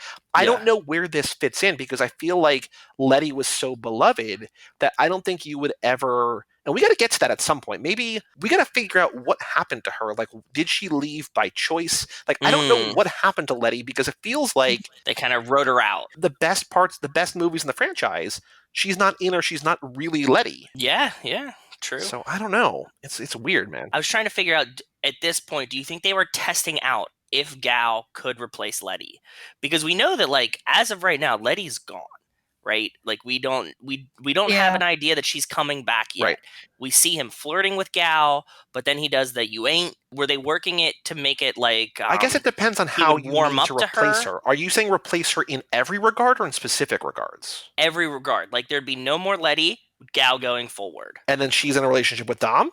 Yes. I feel like if that was the case, then he would be like, he's flirty with her, because how can you not be? But there's like no deeper connection. He establishes very early here that like this is not going to happen, and maybe it doesn't feel like not now. It just feels like not at all. Yeah, she's kind of feeling like the like the stripper with a heart of gold archetype in this movie, where she's like with the villains, but then in the end she has a change of heart and she was good after all and helps them out. Here's a quick question for you. Do you know her character's name? No. That's because she's not named in this movie. Oh my god, are you serious? She doesn't have a name? And she also is not... There's something like she's not named in 5, or like she's only mentioned once. Like she's basically not named for like 2 of the 3 movies. It's why it's not good. Yeah. It's not good. She's just a woman. Like, And I think, obviously it's not good to have that, but it feels worse in retrospect, given that she is now maybe like one of our 2 or 3 like leading Very female famous. action, like behind Right. Scarlett Johansson, it might be like she might be 2, right? Like in terms of like Yeah. action lead, being Wonder Woman, being in these movies, being in whatever, it's her. Like it's just Yeah. it's Scarlett and then it's her. To have reached such heights and then go back to here and be like, yes, I know it's her first movie, but also can't you give her a name? Is she really not named? For some Really reason, I not thought named. her name was in the first, in the Nope. first line of dialogue. Nope. Oh, in 5 they show her ID or something on screen, or maybe that's in this one. But like, there's like you see her name, but no one says her name. She never introduces herself, which kind of Right. fits in character. That she's just like, look, I'm gonna take care of business here. But also at the same time, she has a very intimate conversation with Dom. He could just say, "Hey, Gisele," whatever, right? But no. Oh, yeah. Maybe they're that's really right. playing to like my psyche where like I don't remember people's names, so it really wanted to draw me in and make me feel comfortable watching the film that like I didn't even need to remember this beautiful woman's name. That, Apparently, I'm it's like that as okay. well. I don't have anything in my notes except just Gal Gadot multiple times. I'm like, Yeah. Okay. Yeah, exactly. This is another thought process I was having this time. Dom and Brian get away when Campos Braga are trying to shoot them at the end of the delivery, right? Yeah. Their thing is like, okay, we got your money, we took it, you were trying to kill us, we'll bring it back. He's like, I don't know, Braga won't like that. And Dom's like, no, like we need you to bring it, but like Braga has to show up himself. And they're like, okay, like we'll try. Mhm. And I'm like, how is that not the most alphabet boy setup that I've ever heard in my life? That like you have to bring your boss to deliver the money. Like, is it do they not expect that they're walking into like a setup? Absolutely, yes. Number 1. Side note, I made a note of this. I want to know everything about who fake Braga, fake Campos is. Like, Yeah, who that is poor that guy. guy? And also, to your point, Joe, they could be like, okay, cool, we'll bring Braga, right? And then they just Yes. bring some other guy, like the actual Yep. Braga takes home. Like, we know in retrospect that like real Braga, who is being Campos here, Yes. was always going to be there because he's always been there because he's just like that very kind of We know that. Breaking Bad-esque like Tuco, because he's basically still Exactly. Tuco, right? Like he's just, Yep. I'm going to be there because I can't not be there because I need I'm in this because I like the action. I can't quit the I action. have total control. Yes. But if he's not the guy and there is sort of like a Tio Salamanca or whoever, right? Like a Gus Fring, Mhm. they could just bring someone else and anyone. Yeah. What are the chances like if you're a drug kingpin and they're like, "Welp, like the money's being held for ransom. They request that you show up." I'd be like, "Get the fuck out of here. Go kill them and get my money." Yeah. I don't need to be there. Like I'm not going to be anywhere near this shit. That's why I'm the kingpin. Like you go do the dirty work and just bring their heads back to me. Yeah. It's a very weird thing. Like I think that it was like the least streetwise move ever for Dom to be like, "This is my request." But they listen, it works. But yeah, it kind of works. I know that they come in with a big squad, right? Like, because it's not like just Campos and fake Braga show up. They bring like the whole team. So like they're kind of prepared. How I can defend this is that, aside from it just being an action movie, is that Dominic Toretto kind of has a reputation, right? Like he's not just Yes. effectively in this movie, he is just a driver. Like it's not like he just gets grandfathered in. Like he has to win the race, so on and so forth, Mhm. right? And everybody kind of knows who he is anyways Yes. already. So he has a reputation. It's not like he's just like a nobody off the street. I can see that they think to a certain extent that like he deserves the respect. Plus, he is wanted by the FBI or whatever. Like He's a like kind of this- a criminal. Yes. Yeah. To them, there's probably you always run the risk of is this just like an FBI, DEA, whatever setup? But I feel like the level of notoriety with which Dom has existed and leaves after the first movie and only comes back here because Letty is murdered, I think to that extent, they will be like, well, he's not really a risk. He might still be a risk because there's always a risk, but But he even says you're wanted by a lot of people. So he knows that the heat's on Dom. This would be a perfect time for Dom to flip and work with the feds. That's what I'm trying to say. I think they know that Dom never narked on nobody. Oh, yeah. His reputation precedes him. I mean, Yeah. this is one of several very implausible things that happen in this Of script, course. So Yeah. That's the thing is that about these movies, what we're learning is that we can't really always fully articulate the action or why things happen, but we love the character moments. We love the conversation of Mia and Brian in the diner. And I noticed this time it's for one the of the first best time, ones. they're eating, and then Mia, before they have a conversation, Mia says to the waitress, we're almost done. I was like, whew, that's cold. But like, I Yeah. love those little moments where it's like you learn the characters. Like, I can't. What we love, I think, about these movies is the characters. We don't. I mean, the action is great, but Their like we're thoughts, in this. Yes. their processings, why their choices, why are they making these choices psychologically, right? Yeah. Like that's what I'm going to get into their heads. Mhm. What is the driving factors behind these decisions that they're making? So Yeah. that's what I like to think about. So like a lot of the times we'll be talking about like a scene or something like that, but it's really from the perspective of like, why would somebody believe Dom saying this, or why would Dom try to do this, or these kind of things. Yeah, those were like the two things I was really thinking about. Like Braga can't be that fucking stupid, right? Like this has to be, and then you're just like, I think to that end, it's arrogance. I think he just thinks he's bulletproof. okay, so above the law type thing. Yeah. And if they don't know it's him already, then they would never have known it was him type situation. I think so. Oh, that's fair. I think. I get that. I will say that was one of several plot twist moments. Like, I fell for every plot twist, like hook, line, and sinker in this movie. I was like, oh my God, it's not really him. My husband was like, well, yeah. I'm picturing you in that room, and then Brian says to you, you think what I'm thinking? You're like, no, I have no idea. What are you thinking? I don't know what's going on.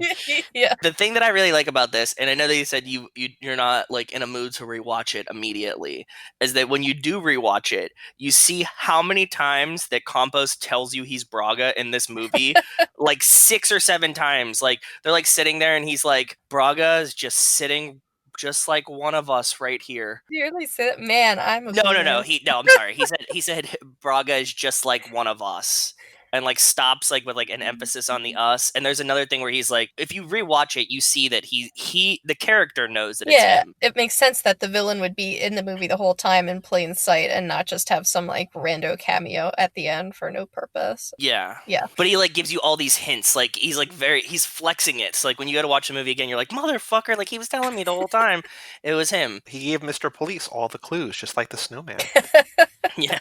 I do want to point out a correction that when we were talking about, I think it was in the Nas Boost episode, Joe, when we were talking about Vin Diesel drinking the Red Bull, and I was talking about Nas being an energy drink. I think we were talking Yes. about dunking the tracker in 2, but it's actually in this movie. So Yeah, I need to correct. I need to make sure that we were not erring That's there. a scene that I always forget about in this I movie. remember it vividly. I just thought it was in 2 when they were trying to be tracked from Carter of Rome, but like Yes. it's the same element, right? It's like they're It's the working same for the thing. bad guy being followed by the police, and it's the same thing. This is something like I remember you talking about it. I remember Mike talking about it when he was on the lap, and like a lot of you kept referencing it, and I couldn't have told you where it was. This was finally the time that I was watching it that I was like, I picked up on like he has to get the tracker out. I don't know what it is, but like somehow that part just like lulls me to sleep every time, and like I just blank on like when that happened or how that happened. And like this was the first time I was like, oh, I should pay attention to this. I think this is the scene with like the tracker and he like has to like pick up the dash and stuff like that. They immediately go to the police station and they have a whole conversation like, oh, he got rid of the Here's tracker. the tracker. Yeah. And then they're like, this is the tracker. And he's like scanning all the cars for like 5 minutes. And like, no, I never remember that scene. Speaking of the Fast and Furious Minute, I also do want to point out that, I especially gave Jesse, I mean, I think we both did, gave Jesse a lot of shit talking about, how we pulled the chicken before saying grace, but even, I guess maybe he wasn't expecting to have to say grace, but in this movie, Dom takes a bite first, and Mia's like, Dom, what are you doing? Like, you have to say grace. So it's your own rules, you can't dummy. really give Jesse shit if not even Dom can remember to say grace, right? So on that twist, maybe it's Mia's rule and Dom is just enforcing it. What if, going backstory to the necklace, what if Mia bought Dom the necklace as a gift? Like, look, I love thought Jesus. he said he bought it for Letty or something. But no, because he has it. Like, she's not wearing it from the beginning. You're right. Because I think because he obviously repurposes it into, spoiler, Liz, his wedding ring for Letty, but like slash a tracking device, slash everything, like the traveling sister or the traveling necklace.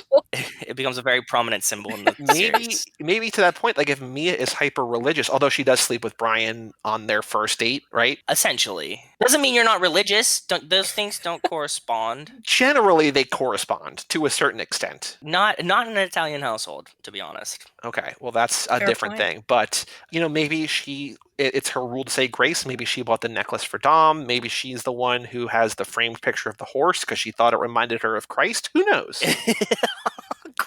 The framed picture of the horse is a Jesus picture. You never know. Who knows? You never know. But no, I like this now. I like that maybe Mia was like, Dom's the bad guy, right? And he, beat up people and stuff like that. Or is he the Mia's good guy pretending he's the bad guy? Oh, God. And Mia's like, Dom, we need more Jesus in this household. And he's like, what do you want, Mia? And she's like, look, we're going to start saying grace. And he's like, I can do that. okay. That's Yeah, I fine. can do that. That's fine. Whatever. And it gets to the point where like all of his friends are over. So Jesse takes the piece of chicken and like Mia kind of like nudges Dom or like looks at him and he's Because like, they are well, sitting next to each Jess, other in that scene, yeah. right? I could definitely tell you guys have like watched these movies 6 times. You think? At least 6. It's like it's way more than 6. But so yeah, maybe it's that, man. Maybe we were reading the whole vibe wrong for a while. Well, you're also catching us at a very specific time in our lives because we're also in the opening to every episode. We're breaking down the movies minute by minute, and so where we just are watched right that now minute, is the yeah. first barbecue scene in the first movie, Ah. and so we're like hyper aware of the ritual of the barbecue and of the grace at the barbecue. So not only are we like heavily invested, but it's also like very specifically timed to be extra invested in this particular element. Yeah. And when we watch the minute, like we watch that 1 minute many times Yeah. to like see everything in the scene, then it's tattooed in your brain because you were watching that minute 10 times. Yeah, so like not only have we seen the first movie 6 times for the show, but we've seen the first 45 or so minutes of it 12 times each over the last like 8 months. Yeah. So we are very aware of that. In that regard, I noticed something here. I don't know, it drove me bananas. But when they're in the control room and it's Brian's partner, is the Asian woman, his partner on this case. Yes. They're all sitting at like that command center, right? And they all look at the monitors and they're trying to monitor everything, right? They all have their computer speakers literally sticking in front of the monitors. Like they're just blocking like a third of the screen. Oh They're my like, God. how is this feasible? Like they're the huge, like, you know, they look fancy, but they're not like the Logitech speakers. Yeah, like, everybody had those ones. Right. The three tweeter ones. And they have like their computers have like 3 setup, like a 3 monitor setup, and like in front of the left one, in front of the right one, they're like 6 inches up into the middle of the screen, and they're like 4 inches wide. I'm like, how is this a workable situation? I would have sat down and just pushed them immediately. Like that's like a Just huge lay them pet down. Like peeve you of don't mine. need. Also, what are you listening to? You're just watching. I don't know. I've Boy. never noticed that before. That would drove me nuts too. I noticed hers, and then I noticed everybody. I was just like, why? What is happening? Yeah. Oh boy, oh boy. Like what asshole temp was the one who set those up and just put the speakers right in front of the screens and they just like nobody thought to move them. And the You know what wire I mean? was perfectly length. Like we literally are unable to move them because they're meant to be here. Yeah. What else about this movie? Is there anything else? Any scenes that you liked? Any moments that you loved? Anything that you really hated that drove you crazy? Anything that you want to talk about here before we play a couple games here at the end of the episode? We already kind of talked about it, but like the unfortunate fridging of Letty, Yes. which is like horrible. But I mean, her whole purpose in this movie was just to like be killed and to motivate Dom to just be in his feelings and go after these people. Yeah, she's his motivation, like Kelly Rowland. My favorite part was I'm glad Joey laughed really hard at that. Thank you. my favorite part was the street race, actually, where they have to race through the roads and they're not going to close the roads down. Sure. Yeah. It was set up like super like a video game, even back to the part where Yeah. Brian is trying to pick out his car and they're like, we have all these cars, like which one do you want? And it's like the selection screen when Yeah. you're doing It's like, a yeah, video it's like game. press It's like, your luck. It yeah, keeps yeah. flipping every panel. That was funny. And then We romanticize that part a lot because I don't think that doesn't happen very often in the series. Like I think that's like our one shot that we see this kind of crossover futuristic, like half of it's computer screen, half of it real life. So like I like that, and I wish they'd bring that back somehow. But I don't think maybe God's Eye, Joey. Do they do it a little bit with God's Eye, kind of? I don't think so, but all I can think about when we watch that scene, and it's not exactly that scene, but it's that whole portion of the movie, and I talk about it literally every time we talk about this movie, is when she's running down the list of cars when they're looking for David Park, and she's like, I got a 2001 Chevy Tahoe. He's like, no. We got a Toyota Hybrid. No. We got this with an illegal mod. It's like, yeah, of course it's the one with the illegal mod. Like, how is like, They're how street looking at that racers. list are you not? Oh, yes, it's clearly that one. Yeah. It's a Toyota Prius that Mia drives. Dodge Grand Caravan GT. Like, no, not that one. It's like she literally reads out like 240 blah blah blah with an illegal mod. It's just like, yeah, you're a cop. Add it up. yes. But yeah, like you were saying with the virtual GPS, having the roots for that as the race was going along, I thought that was some kind of like comedic timing too, because I just kept thinking my experience driving, where it's like, you're off route, rerouting. So we were chuckling through that part. Brian's greatest screen actor is that GPS. Like, he acts best opposite a computer. Yes, he does. It's very Knight Rider too, right? Like They're getting close. For sure. Yeah. We need a real yeah. Knight Rider in this series. Like an actual car that talks to them. I feel like it's got to be Cypher. If we ever see Cypher driving, it's got to be her car. Oh, good call. Like we need like like an AI car. They're gonna have like a hacked Tesla that can talk. Yeah, voiced by Elon Musk himself. Yeah, that makes sense. What if Elon Musk is the voice of Etion? It's too on the nose. It's like it would definitely work. is. It would be terrible, but I'm just throwing that out there. What if just in case it Grimes is, is we have it on record here. Grimes is the voice of ET. Oh yeah. And she's just like she's making a new album and they're just playing it. It's not even actually a voice, it's just It's the her new Grimes album. auto-tune, exactly. Yeah. What was her tweet? I love Grimes and I don't want to make fun of Grimes, but she's like I love Grimes. she didn't even Google pregnancy, just like LOL why not? And just like got knocked What? up. Like just okay. Wait, what? When she got pregnant, there was a thing that she's like, hold on, Grimes, LOL, why not? What? It was something like She believed in the stork until like 2 days before or something. it was something like I didn't even Google it, as she said when they were talking about. I didn't even Google it. I was just like, sure, why not? She concluded her post. About getting pregnant? Yeah. Oh, okay.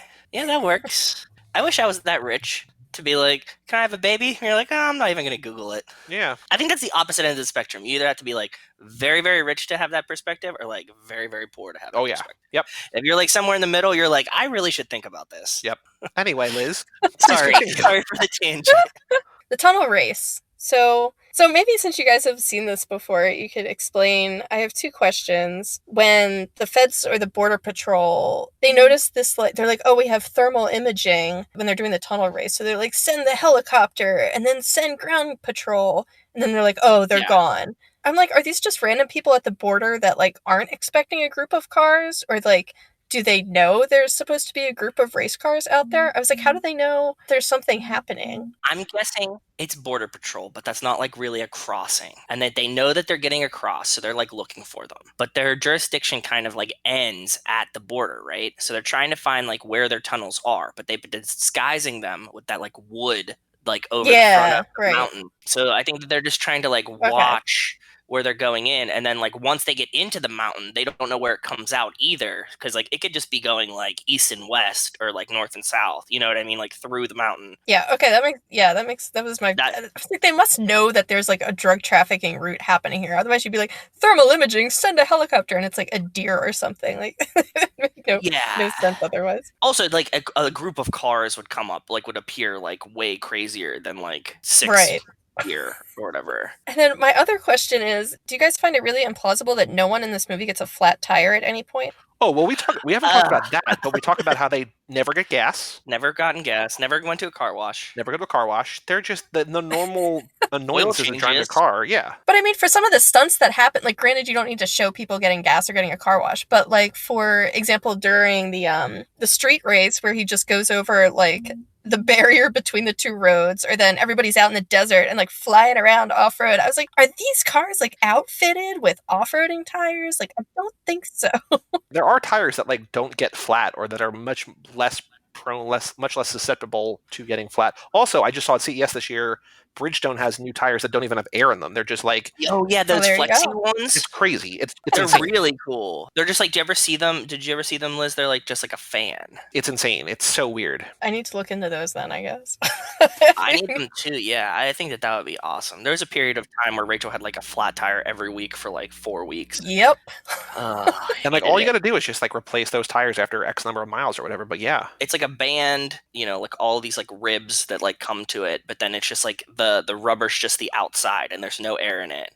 It's very interesting. It's so weird. Super cool though. Yeah. I thought it was so weird that they dwelled so long on getting the charger fixed up. How Letty had worked on it, and then like Dom ended up working on it, and they spend a lot of time doing a montage with it and building it up. And then he's finally using it when they go down to Mexico. It's like just destroyed in the tunnel when he just abandons it to go into the pile of explosives, and he leaps into the other car. And I was like, that's it? Like, it didn't like really lead up to the type of moment you would expect that type of build up to have. I was like, oh my god, he doesn't even get to like do a one-on-one race or anything. It's just like, oh, lost in the tunnel. I think they're just used to smashing and losing cars. But it's also kind of relatable. Like my dad and his friends, like they have and buy and trade a lot of cars. So, like they don't really have like emotional attachments to them so much. There's like very few that they're like, oh yeah, like I really like this car, and they'll like get it back eventually. But like for the most part, they're just like, oh, look at this cool car, and then they just like sell it or just like drive Yeah. it. It is kind of anticlimactic that like you spend all this time with the car and then it's just totaled or whatever. There were so many like weird things about that whole tunnel racing scene. Like the point of view was like stressing me out at one point when they come out of the tunnel at the end. And this is what reminded me actually a lot of Fury Road, is you get that shot overhead of the lead car that's being chased and then the fan of cars coming out behind them, all trying to catch up. It's so funny because when I saw that in Fury Road as well, like I just immediately associated with that movie. But it's funny because it also happens here.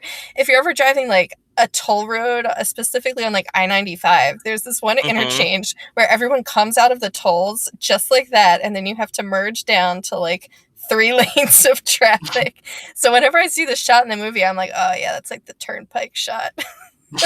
And who said that Fury Road was fiction? I mean, it's just driving, Clearly in the based DC off corridor. I-95. Yeah. So other plot twists I fell for in this movie. When Dom calls Letty's phone and Brian's phone rings. And then he like beats the crap out of Brian, but Brian looks totally fine after he gets wailed on. So that was pretty funny. I wonder if he holds back. I don't think he does, because he seems very angry there. But I wonder if he Yeah, holds he like back. doesn't No, hold he back at holds all. back. And then you like switch to the guy, you switch to Brian's face, and he's like totally fine. Like doesn't even have like a bloody nose or anything. I was like, did this guy just get beat up? And it's funny because the same thing happens earlier in the movie when Brian takes that one guy out the window and like through the car roof down below. And then the guy's like totally fine, being like, David Park, his name is David Park. I was like, how's this guy like conscious? He just went through a car roof after like a 2-story fall. But I mean, they're invincible, so nobody makes them bleed their own blood. Yes. One question for you guys. What's your dream director for a Fast and Furious movie? If you could have anyone direct it. We've talked about this a few times. I mean, we would like to see like a Tarantino version. I think we've talked about that. Oh. One of our fans wrote in like, what if Tarantino directed 10 and that was Tarantino's last movie? Like he's waiting to go out on Fast and the Furious 10, and then he re-ranked his favorite movies if Tarantino Yeah, directed he ranked 10. like 3 It was like fictional that movies that are not out yet. Could you imagine Vin Diesel trying to tackle a Tarantino script? Oh my god, I would go to that movie just for that. Well, Vin Diesel is a really good actor I don't think he's bad in these, but he's really good in other things. It's just, I feel like when you're this deep, I mean, although 4 deep in is not really exactly excusable, even though he's only been in 2 of the 4 also. I feel like a lot of the characters here are kind of on autopilot to a certain extent because they know the character. Yeah. He's really good. Like, if you go back early, like, Saving Private Ryan and stuff, like, he's really good. Like, he had really a big ability to emote and act. I have faith in him. I think the only other movie I've seen him in is knowingly saw him in was Triple X. Which are wonderful. I also would like to say, I think we've talked about her before, but you mentioned in terms of action movies, it's a male director, but like Catherine Bigelow is an incredible action director. I would love to see her do one of these. Yes. Oh, that would be great. I want to see a dark thriller David Fincher version. Essentially, he could just even redo this one. You know what I mean? Just with like the twist and stuff and be like, this is what I'm going to do. And like, I think that would be a lot of fun. What's in the car? What's in the car? Oh no. Every real racer knows what's in his car. What's in the car? He has head in the box, in the glove box. Oh god. Yeah, that's what I'm thinking, man. So Brian's working for the FBI, but it turns out it was like a fake FBI the whole time, and it's like he's really running the drug ring, and they just pretended to be the FBI. And, this is like a whole other script right here. I think you've got something. oh, we've done this so many times. Yeah, we are deeper into the world, I think. we talk about it a lot that, there's so many like slam dunk connections and in-jokes and references and callbacks that they could be doing and they're not. So, we're here. That's what we're here for. So just call us in, script doctor, punch it up a little bit. Is there any other series you've watched as much as this one? Ugh. I mean, I've seen the Marvel movies a bunch, but not 6 or 7 times each. But there's also, 3 times as many of those as there are of these. It would be like Law and Order SVU for me. That's like the only thing I can think of that I would like know all of the. I think I've seen Law and Order SVU like every episode a couple times because I put it on the background all the time. It's not like it's my favorite. I don't there's watch like 470 episodes of that. Dude, I've seen a lot of them a lot of times. I'm telling you, like the highlight impressive. reel ones that are like on TV, like because they always show you like the good ones, right? Like those ones, I know exactly what happened in every single. There's one. like literally 25 times more amount of that than there is of this. I've seen all of them. I mean, This is coming from someone who just admitted like half an hour ago, oh yeah, the tracker. I finally saw the tracker scene. So maybe, I don't know, although I man. guess how many times is there somebody who's like stacking boxes in a shipping dock? Like, yeah, I saw the body. And also, every single one episode of SVU has like one B tier actor in it, and like if you recognize them, and like I'm good at the face magic, right? Like I know like who's who, so I'm like, oh, okay, she's the mom in this one. It was the dad or whatever. It's like I do a lot of like mind connection, visual clues. Well, maybe we can just bring Mariska Hargitay into the Fast and Furious, and then Oh. just if that's the crossover of The your dreams. ultimate crossover, yeah. Hey, what's the guy's name? Fuck, what's his Christopher name? Maloney? Yeah, Christopher Maloney comes in and he's the cop in 9 or 10.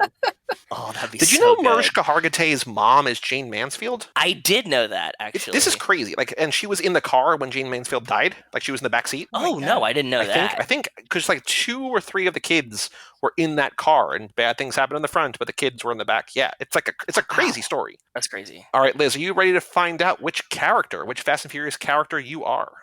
Sure. Hopefully, it's one that you know, but if it's not, we can still read the description. It'll just be some random character, and I'll be like, all right, cool.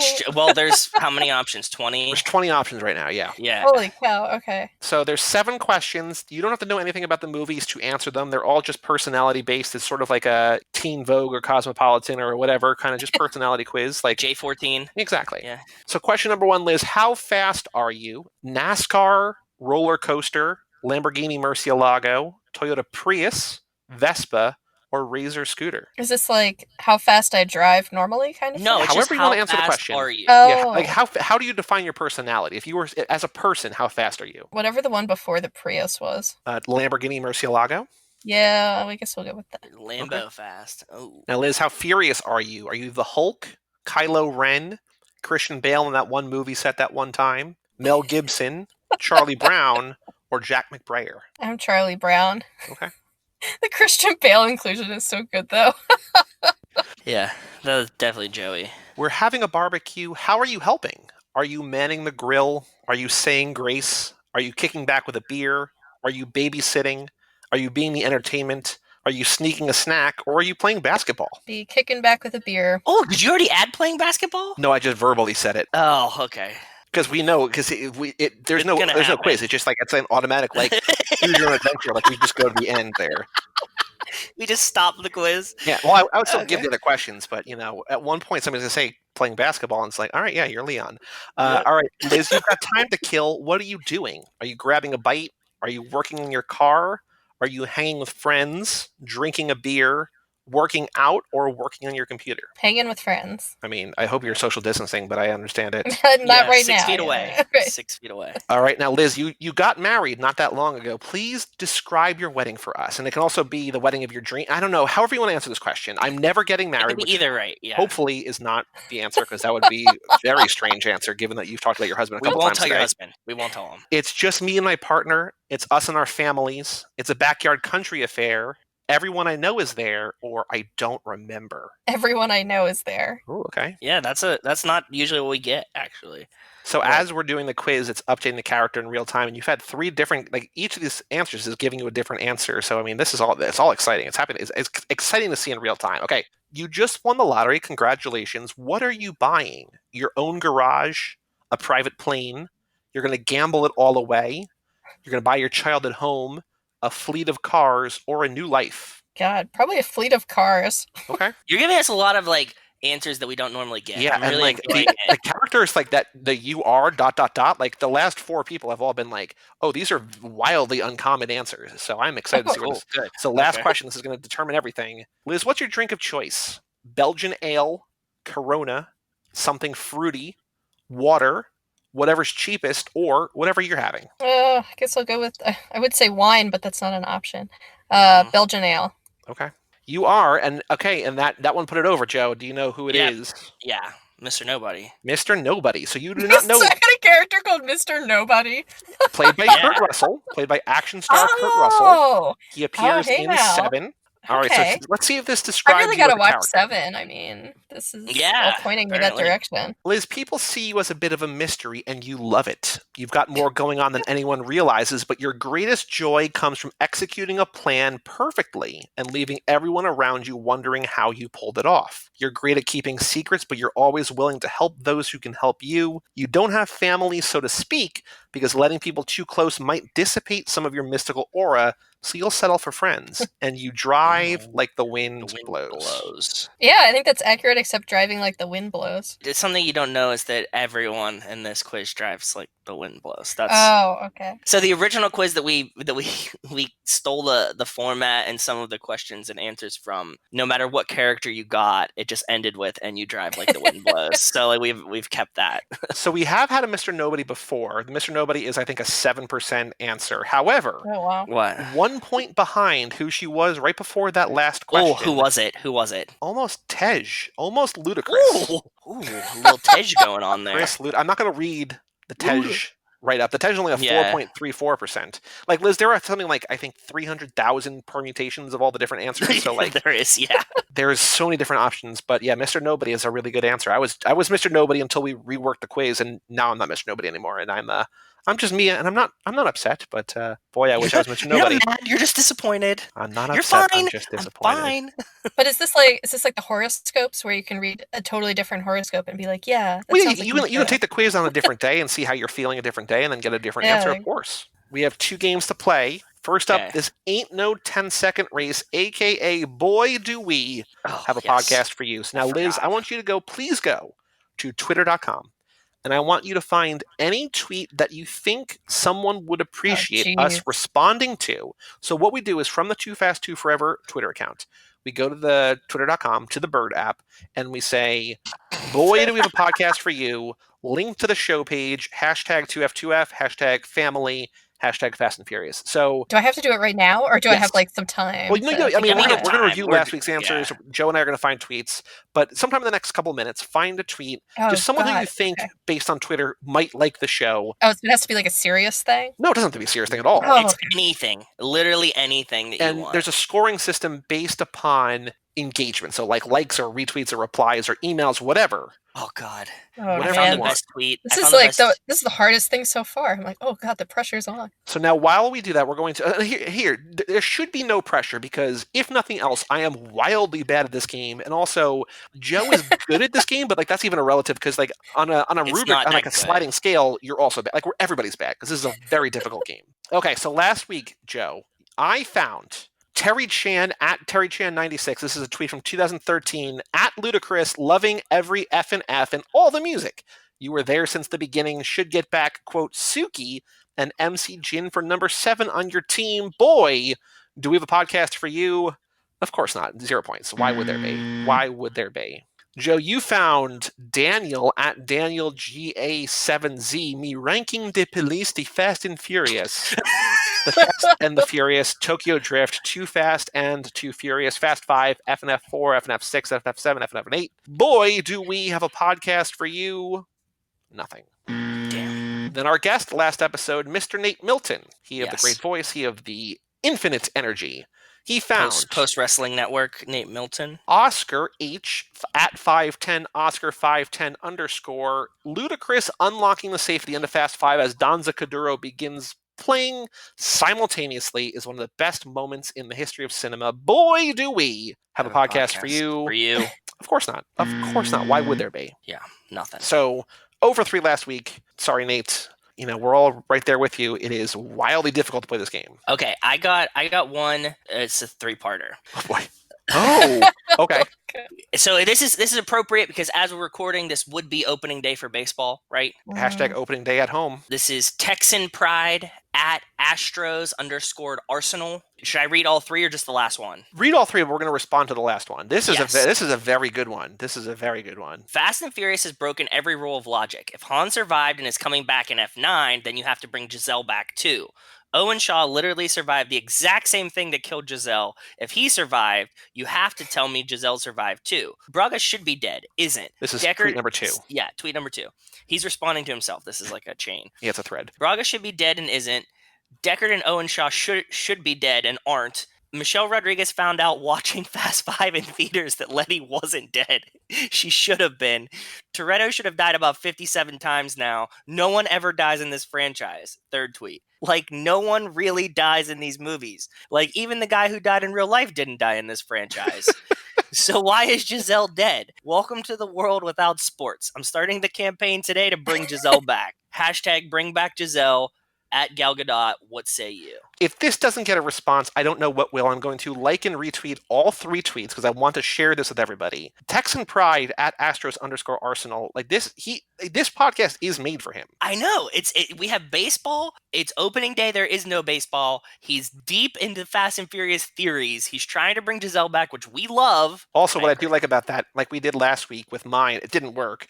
But because he added Gal Gadot, we added Gal Gadot. So there's a chance then that Gal Gadot knows about our podcast. And she's like, hey, you got a podcast for me too? She's going to be like, that guy with the super handsome voice. I'm going to make him leave his wife for me. I also do want to shout out Astros Arsenal because he's obviously going to listen to the podcast. That his profile picture is Alex Bregman, who is my Astro of choice on my fantasy baseball team. Wow. RIP Fantasy Baseball. So good taste there, Alex Bregman. Okay. This is a really good find. Like, this actually is a podcast for him. Yes. You know? Mm-hmm.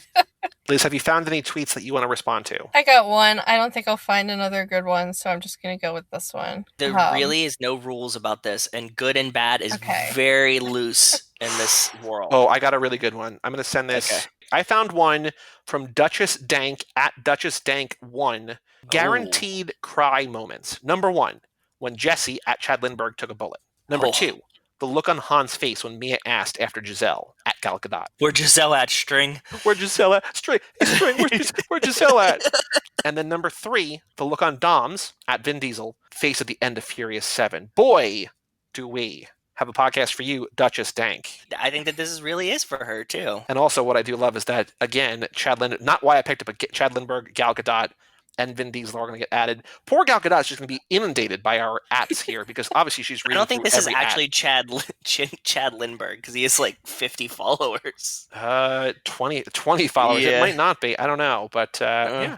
Duchess Dank, this is for you. I just want my 15 minutes, she says. Well, okay. Yeah. Liz, you sent it to me. Can you please read who it's from and read the tweet? Sure. So this is from MMAfighting.com at MMA Fighting. This is just from 5 hours ago. I literally just searched driving and this came up. And I was like, checks out. UFC champion John Jones arrested for aggravated DWI and negligent use of a firearm in Albuquerque. Boy, do we have a podcast for you. It's one way to do it, man. Yeah, okay. Negligent use of a firearm and speeding. Get you every time. That's some outside-the-box thinking, but I appreciate it. MMAfighting.com probably would enjoy this. Maybe. We don't really talk about MMA, but we could. We talk about wrestling. We do. Liz, there's one more game, and this is up to you, and I have a feeling I know which way you're going to lean here, but I'm going to give you the option. It's called Dude, What's My Car? And the premise behind this game is that I know nothing about cars. Listeners send in pictures of cars that I try to get Joe to guess based on what seemingly terrible descriptions. We have a picture that I received from one of our listeners. I got to figure out which one is the oldest one. We're going to use that one. Yeah. Do you want to help Joe guess, or do you want to help me give clues? Oh, God. I really don't know that much about cars either. Well, there's no wrong choice, because, I mean, this is from Joe's wife, Rachel. Oh, nice. I guess I'll help. You know what? I'll just help guess. Like, okay, cool. F it. Sure. That's awesome. So here is the background to this. On this side, so thank you. Rachel sent this almost 2 months ago, Wednesday, January 29th at 12:50 a.m. She says, I told Joe he wouldn't be able to guess this car, and he was all gung-ho about being able to guess it anyway. In parentheses, quote, even if I can't, they like it when I can't guess it. So here you go. Here's a super cool car. Yeah. First off, shout out Rachel. She's not listening. No, she's sitting here, though. Can you tell her that we're guessing her car finally? Rachel, we're playing the guessing car game on the car that you sent in. When? Yeah, I told you. It was at 12:50 a.m. 12:50 a.m. on January 29th. She doesn't know what it is. Okay, that's cool. Okay. Yeah. It is teal. It is wildly, wildly long. This is a long car. Like, on Twitter, there's long cat or tall cat. Long cat, where it's like 3 feet tall. This is basically the car version of long cat. Okay. It's very long. It's teal. Yes. Okay. It is French car. Which I think probably narrows it down pretty much. I was going to say, there goes my guess. I'm going to save the bigger clues, which I think might be easier clues. I'm going to try to describe the car first. It is very wavy. The body itself is oblong, kind of looks like almost looks like a funny car, kind of. But the wheel wells are very slopey. They start high in the front, in front of the front tires. They go down where you get in, and they go back up and back. So it's like sort of like imagine like a sine wave, like a sine wave in math. Yeah. There's gotta be, I would guess, 12 to 14 feet between the tires. Like, it is a super long car. It's just very, very long. Is it new or is it old? It's from 1932. Oh my god. Only 7 of them have ever been built. Holy cow. That's cool. The bigger hint is that the guy that this company is named after is in this picture standing next to this car. There's 2 French manufacturers that I would name Okay. off the top of my head. It's either Peugeot Or Bugatti. it's Bugatti. Okay. It is not. So here's what I know about Bugatti. Number one, it's my car of choice in every Forza Horizon video game because they're just so much fun to drive and they're very wickedly fast. And the other thing I know about Bugatti until this car is when Conan O'Brien was going off the air as The Tonight Show, when he had like his 6-month run, and then Jay Leno was like, you know what, I'm not done. Conan was just trying to cost NBC Universal as much money as humanly possible. He rented a Bugatti Veyron, and he put mouse whiskers on it. He just called it the Bugatti Veyron mouse. Just had it on set and just was like, we paid all this money for this car and just look, it's right there. And we made it into a mouse. So that's basically all I know about Bugatti. And now I know. So it was like a big second car. paperweight? Yeah, exactly. So this car, I don't know that okay, I can get you to guess it based on, do you know what they call a quarter pounder in France? A Royale with cheese. It's the Bugatti Royale. You know why they call it that? Because of the metric system? Check out the big brain on Brad. Ooh, I want to see it. I would never have gotten the 1930s Bugatti, but I got close. Oh, you're right. Okay, so it's like old hot rod stylies of like a very long engine in the front. Like it It's kind of looks huge. like the body kind of looks funny car-ish, right? It looks like the Cruella DeVille car from 101 Dalmatians. You're Ooh, right. That yes, is not yes. firmly atop of the brain, but I can see that now for sure. Yeah, or like an old Rolls Royce or something with like a really long front end. Yep. Yeah, this is really cool though. But And look teal. at Jean Bugatti, just standing there next to his beautiful car. Yeah, it I is. feel like my mental image of the car as you described it and this picture of it do not align at all. What did you think it looked like? I have no idea. Was it the same teal that you were picturing, or not the same teal? I was picturing like a neon teal. I don't even know. No. It's going Yeah, this way is out this there. is more of like This a makes this is a sense. muted teal and a green. It has accents. I want to redo because the color you described it as was wildly off. Hey man, maybe just my monitor. Yeah, you need to do the the color adjustments on your Please on your calibrate me. monitor. Calibrate me, baby. Calibrate me. All right, well, Liz, thank you so much for joining and for helping us play these games and for volunteering to come up here and Yeah. calibrate my monitor, apparently. Sure. And before I leave, the one thing I wanted to note, a little bit of trivia, and maybe you guys already covered this on one of the 6 What? other times you've watched this. So I was looking to see what else was in the box office around the same time this movie came out, back Okay. in like No, I Easter don't know this. weekend, April 2009. As a Cage Club member, you should know it was in the box office the same time as Knowing. Oh, very Ooh. interesting. Yep. So there you go. Knowing one of the very, very few Nicolas Cage movies out on 4K. So look at that. Unfortunately, middle school Liz went to go see Fast and Furious and not Fortunately. Knowing. Yeah, fortunately, not Fortunately. Why did I make that choice? Oh god. Because it was the right choice to make, obviously. Yes, it was. Whenever I think of Knowing, I always think of Roger Ebert giving it like the 4 out of 4 stars, and then everyone kind of like shitting on him for that. But he really loved Nicolas Cage and like stood by him in the toughest of times. Well, that's actually 2 main episodes of this show in a row, because I was when we gonna talked about say. Too Fast, Too Yes. Furious, our guest was telling us that Roger Ebert, no, not our guest, one of our listeners who joined us for our watch along, said that Roger Ebert gave Too Fast 3 out of 4 stars, and then for the rest of his career had to defend why he gave that movie 3 out of 4 stars. Yeah.